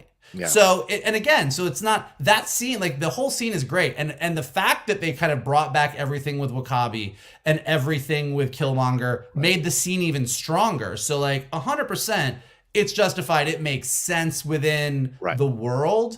It just, in the structure of the movie, I was like, okay, but she's gonna fight in the final scene anyway. So like, why did we go on this journey? Why did we make this decision? Maybe if she had been there, Ramonda wouldn't have died. She would have been able to protect her. So there's a consequence to the decision or something in that way that could have really worked. And that motivates her to be like, no, I'm going to come back and reclaim, I'm going to defend this country, blah, blah, blah. So yeah, there could have been something there. I think it's a great point, Mike. Stephen Turner says, need Ryan to consult on casting / handling of Storm. Yeah, that would be nice to see. Coogler. Somebody needs to. We've seen what happened when you don't. I'm sure. All right. Let's move on to another storyline here. I know we've talked about it a little bit, touched on. Is there anything more to add about Dominique Thorne's performance? RIRI Williams, Shannon, I go to you on this. Ironheart, anything more to add on this? Look, she was awesome. She was awesome. I mean, she was. I think Winston Duke described his portrayal of M'Baku in this movie as a release valve. When the tension would get so high that you needed M'Baku to come in and deliver a joke. And I think Dominique Thorne served that same purpose. I mean, she was just so. She's just delightful. I mean, the scene in the dorm room when Okoye comes out and what, like, it's just something a 19-year-old would do. And the moment that she sees Shuri punch that Dora Milaje armor and it flies across the lab, and her initial instinct as a kid would Can I get some of that? I mean, everything, her humor is delivered so authentically and just naturally. And again, that's not something that's always easy to do. I mean, I think when performers see an opportunity for a joke, they might lean into it a little heavy, and that's not what she did. So the fact that she's going to be leading her own series, I think, is awesome. Yeah, I liked her performance for the most part. I enjoyed her. I felt like at the end or the final battle, they were trying to shove her into the final battle when it didn't really make sense. Yes, you could argue that it meant, because of course, they had developed the relationship, her and Shuri, so they're working together, two young, intelligent women working together to try to concoct this thing and make the herb again so that you could become Black Panther. I totally understand why. It just felt a little like, let me call my mom. Can I call my mom? It's like, oh, we're going to bring the mom into this now all of a sudden. So it just seemed a little bit like they didn't know how to weave her in. So they just weaved her in where they could. Whereas everything up to that, I thought she was great. I enjoyed her in the performance, her reacting to being in an underwater kingdom and her life being on the line. Like all of that was believable. Her respect and love for Wakanda when she got there and all of that was connecting with her. I think she did a great job with that overall. And the joy in the actual Iron Man outfit was great to see. And when she's fighting in the actual fighting in the final battle, when she's helping the Dora Milaje fight the Tulakanila, I like that. So, Michael, your thoughts on this performance and on the character? Yeah, it's like I said before. Performance-wise, I thought she was great. I am thrilled that she is the actress playing Riri Williams. Like, right. I think she's going to be great. I can't wait for her series. I can't wait to see her in the Young Avengers lineup. I can't wait to see her in Secret Wars. Like, I am glad she is in the MCU. Yeah. I think having her be the one that designed the vibranium tracker was super brilliant and a great way to bring her into it. I think that, kind of similar to what John was saying, you just reached a point at about half, like, once Nakia came and like rescued them and got back to Wakanda, right, and she was there, you were kind of like, all right, so now you're just going to hang out and make another suit because it's going to be really cool and you're going to fight in the battle, right? Yeah. Like, that's what you're going to do. But like, it was like, and again, that's the point where having her there sort of becomes this like, well, now we're going to have this thing happen. And again, it's the same thing I was saying about the Okoye scene with Ramonda. It's not that it was bad. Watching her build that suit, like, I'm excited that Ironheart is in the MCU, so I'm into it. But you just reach a point where even at 2 hours and 45 minutes, you've just got a certain amount of real estate, and you're like, all right, well, if you give this moment to Riri, you're taking it away from the Dora Milaje, or you're taking it away from Shuri's grief story, or you're taking it away from M'Baku. So you have to sit there and really, really critically go, do we need this? Did we need her to build the second suit that Shuri says at the end of the movie she can't take with her anyway? Could we have just had her in the suit that she built? And these are the kind of decisions you get into. You're like, let's have her fight, but let's have her fight, but let's not do this. So again, every single minute that something happens on screen, it means that something else is not happening. So it's not that I didn't like anything that happened with her. I thought it was all super fun, but you just reach a point where you're like, would that real estate have been better spent on grief, better spent on the Dora Milaje story, better spent on Val and Ross, better spent on the Midnight Angels? There was just so much that's the only thing that I wonder. Yeah, and Shuri was the comic relief in 2018's Black Panther. I mean, comic relief, like, hey, yucky duck. Yeah. She came in to release the bow. She made the joke. What are those? She had great moments, along with really being on top of things, working with Everett, Ross, all that kind of stuff. So that was what she was. But they gave her a different journey in this movie, so other people had to step in and be comic relief and essentially cover that element of it. But yeah, Mike, I think we're on the same page. Halfway through, it seemed to be like, okay, we got it. Let's move on from it, and it'll be something else. But yeah, all right, let's move on to Ross and Val. Let's finally tackle that situation. So we got a few scenes with them. You guys know, if you've watched the Geek Buddies reviews, I am not a fan of Valentina. I'm not a fan of how they presented her. Not a fan of how Julie Louis-Dreyfus is playing her. And I love Julie Louis-Dreyfus. Literally saw 4 episodes of Veep 2 nights ago, just going back and visiting the campaign trail season, which I love. But she's great. And so is Martin Freeman, who I love madly. But I did not like any of their scenes. And to me, the reason and you guys can address this, please. My issue with the rollout is she's so obviously villainous it insults the intelligence of the characters on the screen that they don't see it, and we can totally see it. And it's not like she's hiding in the bathroom doing scenes, and she's overtly being villainous right in their faces. It just seems odd that these people of intelligence would not pick this up. And there's no way Everett Ross wouldn't have guessed that she would have bugged his phone. He is always one step ahead. I was surprised by it. No, I disagree with that. The fact that she it wasn't his phone. The beads. She bugged those beads. She planted she the beads. bugged those beads. She got there early, bugged those beads, left them there for him to find. Okay. That I thought was good. I'll give them props. I was like, okay, yeah, that's good. That was all right. That's good. I mean, listen, yeah, is she overtly villainous-ish? But yeah, Viola Davis is literally like eating a steak every time she shows up on screen as Amanda Waller. I agree. Like, just going, rah, rah, rah, rah, like, I'm the Suicide Squad. Like, so, I mean...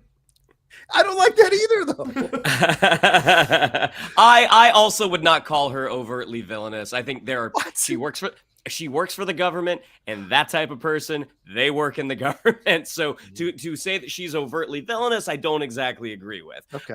The purple streak in her hair, I don't think they've ever gotten right.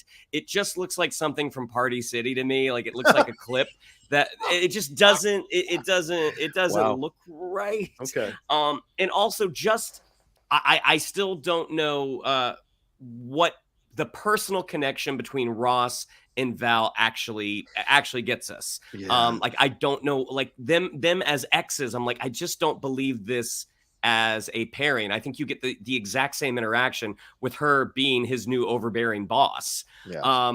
I mean, I think on paper it might seem funny, but I just don't see Martin Freeman and Julie Louis-Dreyfus as a couple. I mean, their storyline across the board, like, I want to see her in more stuff.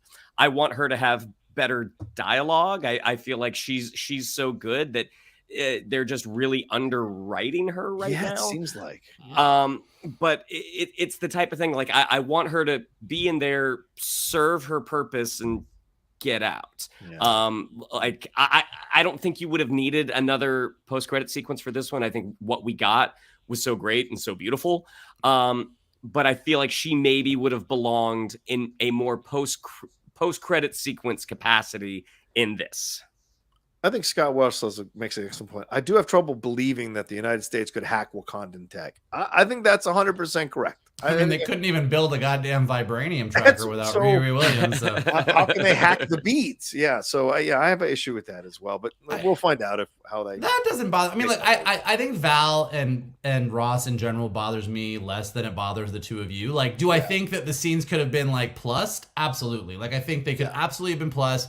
Could have made her dialogue a little bit sharper, 100%. But, like, look, we know that her character from the comics is villainous and is tied to Hydra and is tied to all this stuff. But all she's really done thus far is put together a bunch of heroes to work for the government. And I guess sort of implied that Hawkeye killed Black Widow, which is not entirely true, and sent Yelena on a whole journey there into the Hawkeye series. But she's the government. And like I said, like, it's the Richard Schiff of it all. Like, kind of seeing her in this movie being very like, this is the new like, the CIA is S.H.I.E.L.D. Like, we don't have S.H.I.E.L.D. anymore. We've got them working the CIA. We've got damage control over here. Yeah. And we're sort of seeing this whole thing slowly form together. I think that there is an interesting thing to play. As far as them being previously married, like, that seems like that's one of those, I don't know where that's going, but that feels like that's a higher than Ryan Coogler thing. Like, I think there is somebody somewhere is like, look, in Thunderbolts, we're going to have Freeman show up and do that. Like, there's a plan here. And maybe once we get to that, it's going to be like, oh, okay, that makes sense. Or we're going to be like, yeah, nope, Shannon was right. You didn't need to do that. That was dumb. So we will, I'll give that one a TBD. I think 100%. Everything that we have issues of being tacked on was Feige. 1,000%, in my opinion. I believe that. Look, you got to connect this up to Thunderbolts, man. You got to connect this up to the Midnight Angels Wakanda series, man. You got to connect this up to this stuff. So I'm sure I was like, God damn it. I'm sure there was some issues. So he's going to make, because if you tell the straight story, as Michael was saying earlier, that's the story. The grief story is the story. You don't need to go past it, but they had to do things. And that's one of the pitfalls and the drawbacks of a universe that works. You've got to interconnect these things to make them work as efficiently as they are trying to do. Let's get into the Nakia story. We haven't touched too much on the Nakia storyline and Lupita Nyong'o's performance, but also leading to this mid-credit scene that we got, post-mid-credit scene. So Shannon, I go to you on this one. How did you feel about the storyline they built here, that she pulled away from Wakanda, didn't come back to the funeral, needed her space, then comes back, by the way, speaking perfect Spanish because she was born in Mexico, and speaking the Talocan language, going down in there, shooting the Wakandan woman, which is the thing that starts everything, stealing them back, being part of the fight with the Midnight Angels, but then in the end showing up with the son of T'Challa. So, T'Challa. So, what are your thoughts on how they handled that in this movie? Knowing that she wasn't at the funeral, I mean, her absence in Infinity War, we kind of start to put together, like, all right, when did you and T'Challa get pregnant? Because it always seemed weird that she wasn't in Infinity War. And it's like, oh, okay, I guess at the conclusion of Black Panther, she decided not to stay with him. She went back into the field to do her more, clandestine activities that she was doing before. And like seeing her teaching at a school in Haiti, and again, hearing her perfect French as well. I mean, Lupita Nyong'o is she's just a bright light on screen, and watching her interactions with those kids. I mean, you totally believe, like, this is how good of a spy she is you 100% believe that she's a teacher. Yeah. But then watching, her kind of, put her spy boots back on and head down. And again, this was a section I liked a lot more the second time I saw it. But yeah, I mean, I thought she was awesome, but I think that the whole thing was to lead up to that post-credit sequence. And, you get a window into this relationship that, we only got the briefest glimpses of in Black Panther, and how as a couple, they made this decision to keep this child away from the throne for the time being. So yeah, I thought she was great. I thought everything with Nakia was handled really well. Okay. Mike, your thoughts on this? Yeah, I mean, I think she's awesome. I mean, she's, again, like this, it's a stacked cast across the board. But I also like the way that they brought her back into the story felt super real and organic. Mm-hmm. Like, she had left. We know she wasn't in Infinity War. Like, Nakia wasn't there. And she, what we know as far as the scene when it's introduced is that it was too hard for her. She had to leave. She had to be far away from everything. But Queen Ramonda needs her like best spy infiltrator to go in, and then the ease with which she does it doesn't feel forced. Right. In other movies, you'd have been like, well, that was really convenient. But she's really good, kind of to Shannon's point. You believe she's that good of a spy. She goes right on that trail, and she gets in there and she does the job.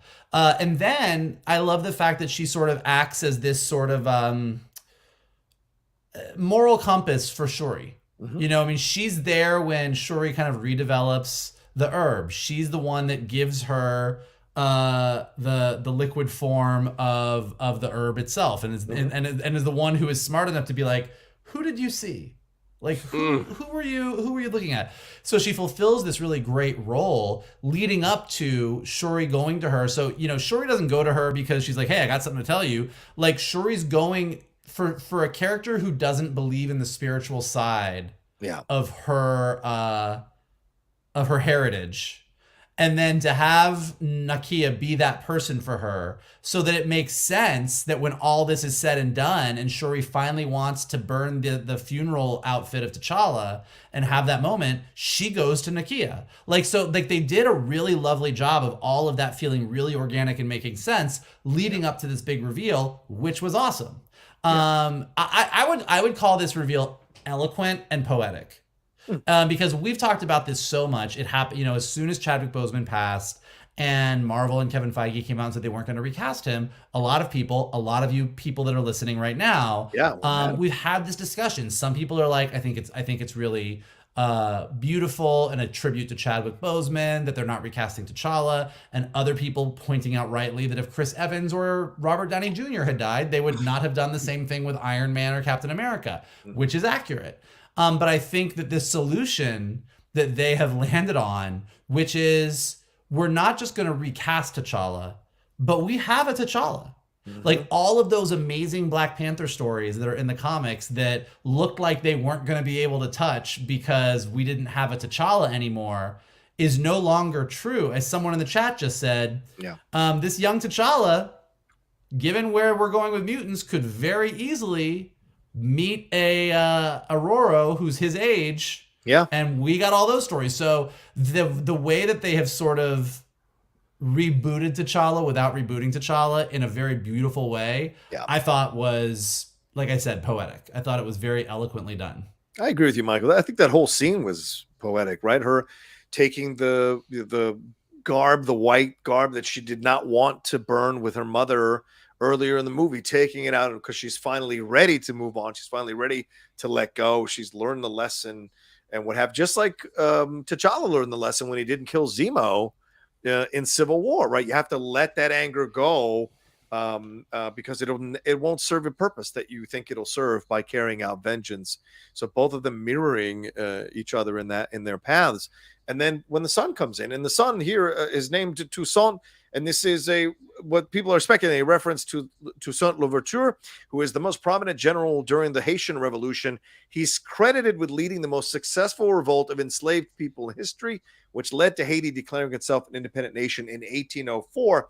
And I bring that up to say that there is a real possibility that now these countries are going to get their hands on vibranium and may possibly enslave or trap or push down the Wakandans in some way, be in control of that country.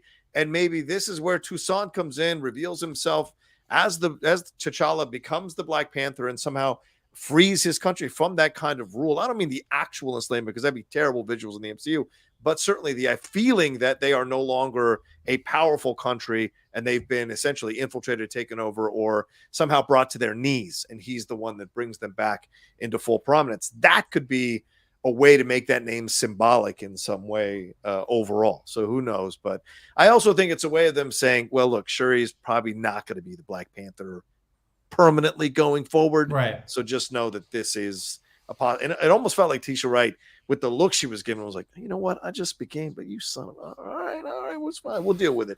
And that look she had a lot of meaning to it for sure. So what did we feel connected, Shuri? Let's wrap up with this, unless there's more to talk about here that we haven't covered.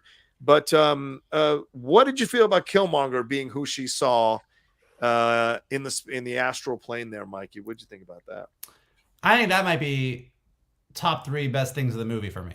Oh, wow. Yeah. All right. Didn't quite see it. It's one of those things that I didn't quite see coming. Like, I was in it. I was watching the movie. She goes to spiritual plane. I'm like, well, obviously we would all love it if she saw T'Challa. That's not in the cards. Yeah. So I wonder how they're going to play this. And when she comes around and it's Killmonger, like in the exact moment that you recognize that it's him, I was like, fuck, they're brilliant. This is great. Yeah. And Michael B. Jordan just killed it.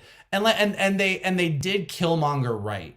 Mm-hmm. In that everything he said, just like Killmonger in Black Panther 1. Do I agree with his ultimately where he lands and everything? No. Is he the villain? Yes. Is he wrong? No, he's not wrong. So kind of being like, look, your dad would have let Riri die. Your brother was too noble and let the guy who killed his dad live.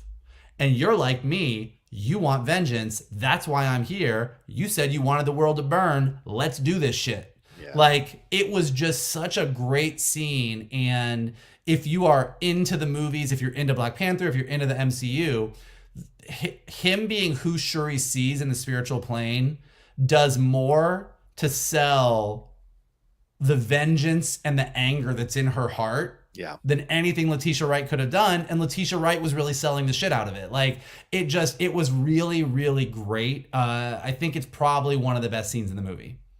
Yeah, I love the moment. Shocked the shit out of me when it happened. And I was like so excited. And you're right, Mike, delivered fantastic lines. And yeah, challenged you as a viewer to understand his logic, and you couldn't help but see the points he was making. You don't have to agree, but you certainly could see that he's got legitimacy in the things that he is saying. And when she comes out to be Black Panther, she's essentially wearing the same colors that Killmonger had, a version of the same colors. She's got gold. Yeah, gold she's and got black. gold trimming. It's a very interesting. So, Shannon, what did you think about this scene and what happened here? Did it work for you? Oh, 100%. I mean, in terms of like, I don't actively seek out spoilers for movies. And the fact that they were able to keep that appearance, as far as I know, a secret was incredible. Especially if you go back and look at the trailer, that you can see that scene where it's just Letitia Wright when the throne room is on fire. I was like, oh, that's great. And watching, like, a lot of times when they take characters out of those scenes for the trailers, you can tell like something's missing. You know, like the lizard.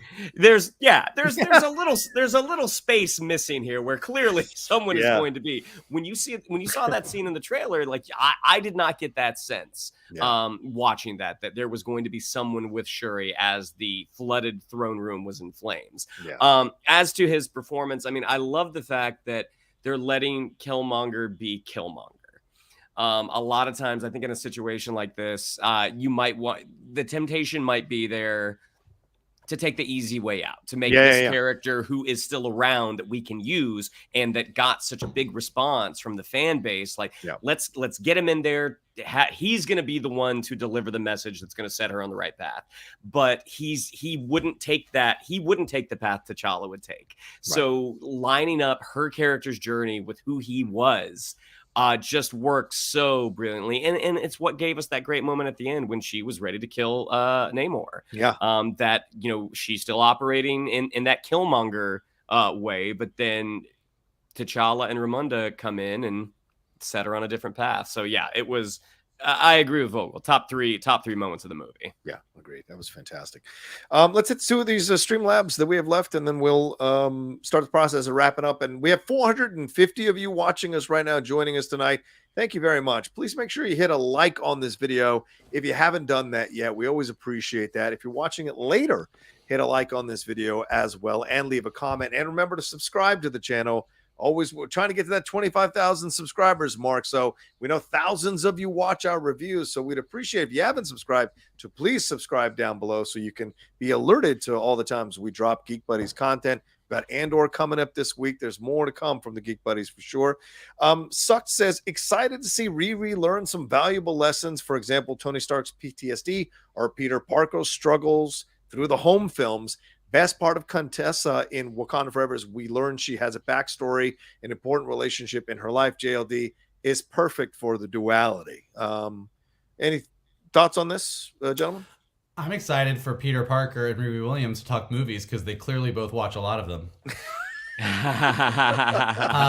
what I'm excited about. But yeah, no, like I said, on the Valve front, whether or not the execution of her backstory was done as well as it could be, I'm glad that we're getting more of her. I know somebody was just talking in the chat about how Freeman, Ross is going to be in Secret Invasion. I hope Val's in Secret Invasion. It would that would be a great place for her to be. It makes sense. It would make sense for Richard Schiff. Like I'm excited to see. We knew what SHIELD was in the MCU when it started, right? But then when SHIELD all fell apart and where we are, Fury's up in a space station, Maria Hill's running around doing God knows what, and the government is picking up the slack, and the best they've got is damage control, which, as we've seen so far, is kind of shitty. Yeah. So kind of seeing what the government is in Secret Invasion, in Captain America 4, in Thunderbolts, I think is going to be really interesting. Yeah.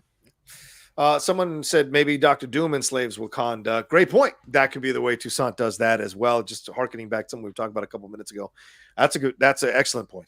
JMurph22 says, just joining live now. So sorry if someone else brought this up, but was James Cameron secretly a producer on this film with the blue people, human submarine suits, and the Wakanda ship that looks a lot like the Titanic? I mean, come on. Yeah, not a bad suggestion. I mean, they're all under the Disney umbrella now. That's so true. That's certainly true. possible. Yeah, we're only weeks away from that one coming out. So enjoy. I want to see. Yeah, you're gonna have a bunch of blue telecom people running around Avengers Campus, but then a bunch of blue Na'vi running around Animal Kingdom, and it's gonna get very confusing very fast. I want to see that fight break out.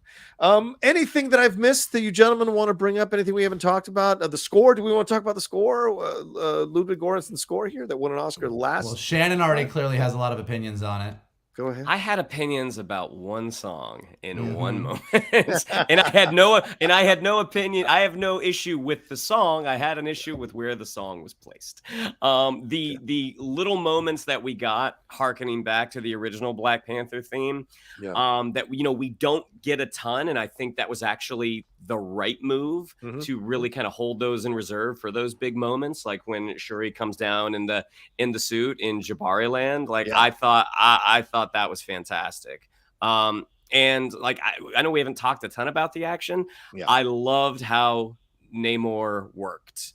I loved reading those comics. The wings didn't flap because it's a still image. Watching how he kind of almost flew like a hummingbird, I thought was the coolest thing. And watching the way that he was able to just so easily take out some of that Wakandan tech just by having that raw vibranium spear and 400 years worth of experience. I thought it was just the action was just fantastic. I didn't love the design of the Midnight Angels suits.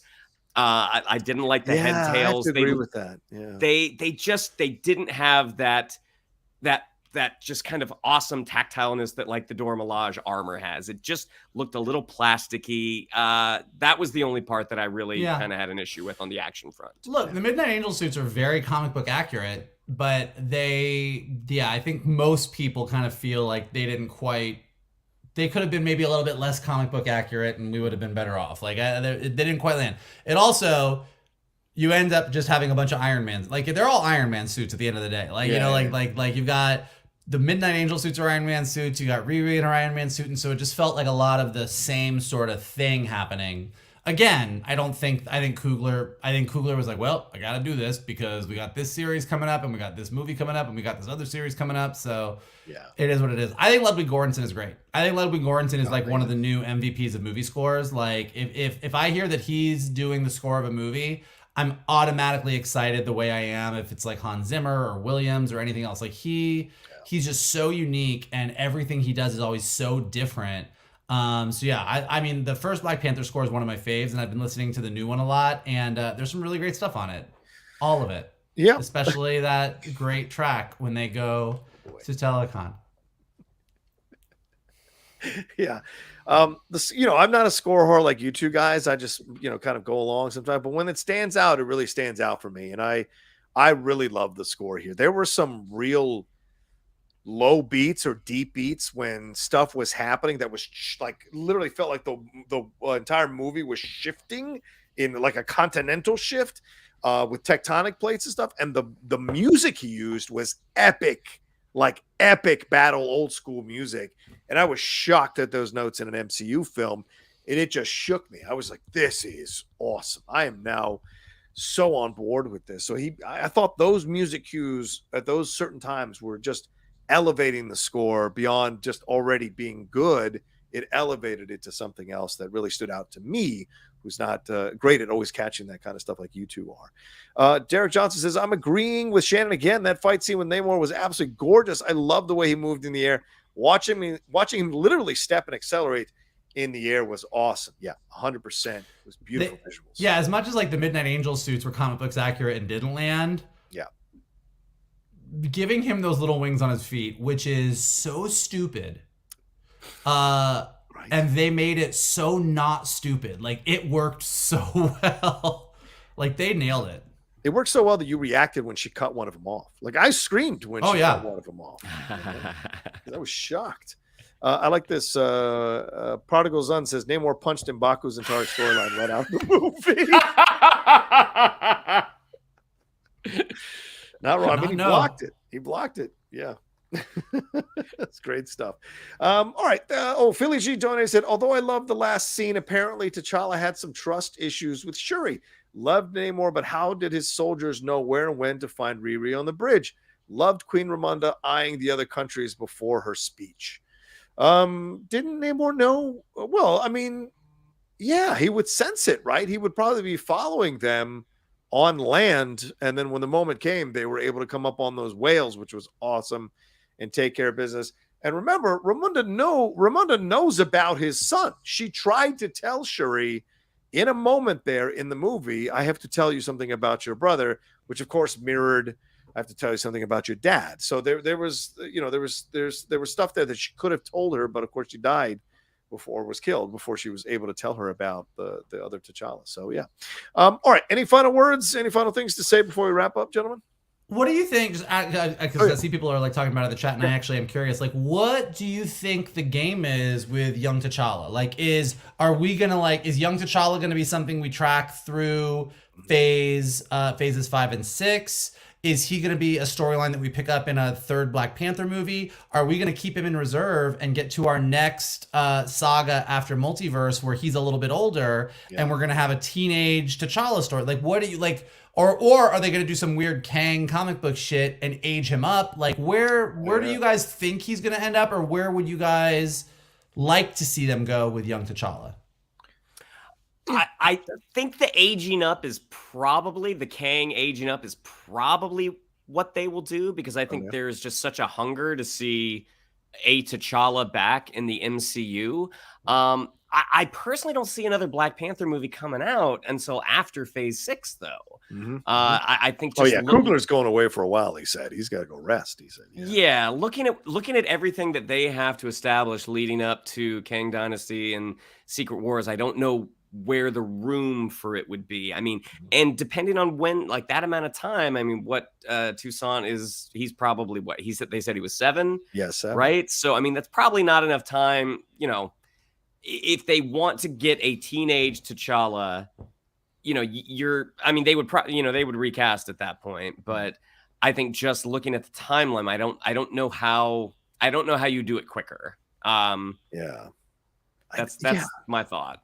Yeah, I don't know if we're going to see him in Phase 5 and 6. I don't know. Maybe there's illusions. Maybe there's some training because I imagine Shuri is going to train him along with Nakia. So I don't know where my initial instinct was Young Avengers, and they'll find a way to kind of add his storyline to what they're trying to create there. But I don't know. Maybe the Kang thing. You're right. Maybe they age him up. Maybe they're that kind of game, but I don't know right now. It depends on how the reaction's been overall positive, but he's 7. So are people going to be upset that you age him up already to essentially move Shuri out of the way and make him Black Panther? I don't know. That seems like I have no idea. My overall vibe is, like I said it like twice in this review. Like, I think Marvel is at their best, and any of these big franchises are doing this when they are patient. Yeah, like, I think patience is the win. I think that we all have a hunger for a grown-up T'Challa because we want to see those stories the same way we have a hunger for the Fantastic Four and the same way we have a hunger for the X-Men. And I think Marvel's been wise to hold them in reserve. So I think maybe having this longer arc where we get to see a kid being raised to be the next great king. It's like, let's take T'Challa and turn him into the once and future king. Give us a modern day King Arthur story with a black king, and let us really watch him grow into this person. It could be really great. It's a longer road, and it takes a longer time for us to get to a grown up T'Challa who gets to be the new Black Panther. But holy shit, can you imagine like going on that ride? You know what I mean? And I don't. By the way, as I'm saying that, I don't think that Marvel or Disney necessarily have the patience for that. I don't think that they're going to do that necessarily. But holy shit, if you did that and you stuck that landing, how great would it be? Yeah. And look, Rocky67 makes a great point. It's been 14 years since that Iron Man movie. So why not set up a movie 14 years from now? That's certainly possible. And have us grow with him and learn and connect with him. Because it isn't like they don't have enough characters to fill the spots that they need to fill the spots. They've got so many, and they're launching Fantastic Four and the X-Men. So they're going to be busy. How much do they want to spend in really putting a lot of time into developing the next Black Panther at this point? I imagine they want this film to do great and then let it rest for a while and then revisit it years down the road for sure. All right, there we go. That's the last of it. Thank you all so much for joining us here on this spoiler review. We appreciate all your questions, your thoughts, your comments. Thanks for all the Streamlabs and the super chats. Please hit a like on this video as we're wrapping up. Shannon, what do we have to tell them? Yeah, if you'd like to follow us on social media, on Twitter, it's at @geek_buddies, on Instagram at @the_geek_buddies. If you'd like to follow me on social media, on Twitter, it's at Shannon_McClung, on Instagram, Shannon the Geek Buddy. If you would like to follow Mr. Vogel, it is at MKToon. If you would like to follow Mr. Roca, it is at The Roca Says. Mikey? Look, if you like talking geek shit, this is clearly the place for you. And if you like that song when they go to Telecon and Wakanda Forever, then God bless you. You are a wise, wise fan. It's just me and you, Derek. It's just me and you. So look, here, as we said, here's some things that you guys can do for us. Definitely all of you listening right now, just go hit that like button right now. I know it doesn't seem like a big deal to you, but it helps us a lot. Leave your comments below. You guys have been awesome in the chat, but let us know what you thought. If you're listening to this later on, what did you think of the movie? What did they get right? What did they get wrong? What are you excited to see next? If you are, subscribe to Johnny's Outlaw Nation page. Please. Check out all the amazing content that is there. There is a ton of stuff. He is a busy, busy man. If you're listening to us on a podcast, go ahead and leave us some stars, leave us some comments. It helps us go up in the rankings. And as always, the best thing that you can do is retweet this video, post it to your socials, send it to your friends, and tell them to hang out with your buddies, the Geek Buddies. Yeah, and big shout out to Carbon Health, who continues to power and sponsor us into 2023. Much love to them. They've been so great coming on as a sponsor in 2022. Please head over to carbonhealth.com. Get yourself checked out today. They got virtual care, in-person care, 100+ locations all over the country, 80+ locations in California alone. They also have an app that you can download to put a doc in your pocket. Derek Johnson says, Vogel, let it go, Mike. Just let it go. Ha, ha, ha. There you go. All right, let's get on out of here. Any fun? We're good, right? You got something going on? Okay, I thought you were holding your phone for... Oh, my God. You're going to get us with a strike. All right, we're out of here. You still do well. And we'll talk to you next time with another brand new spoiler review here from the Geek Buddies!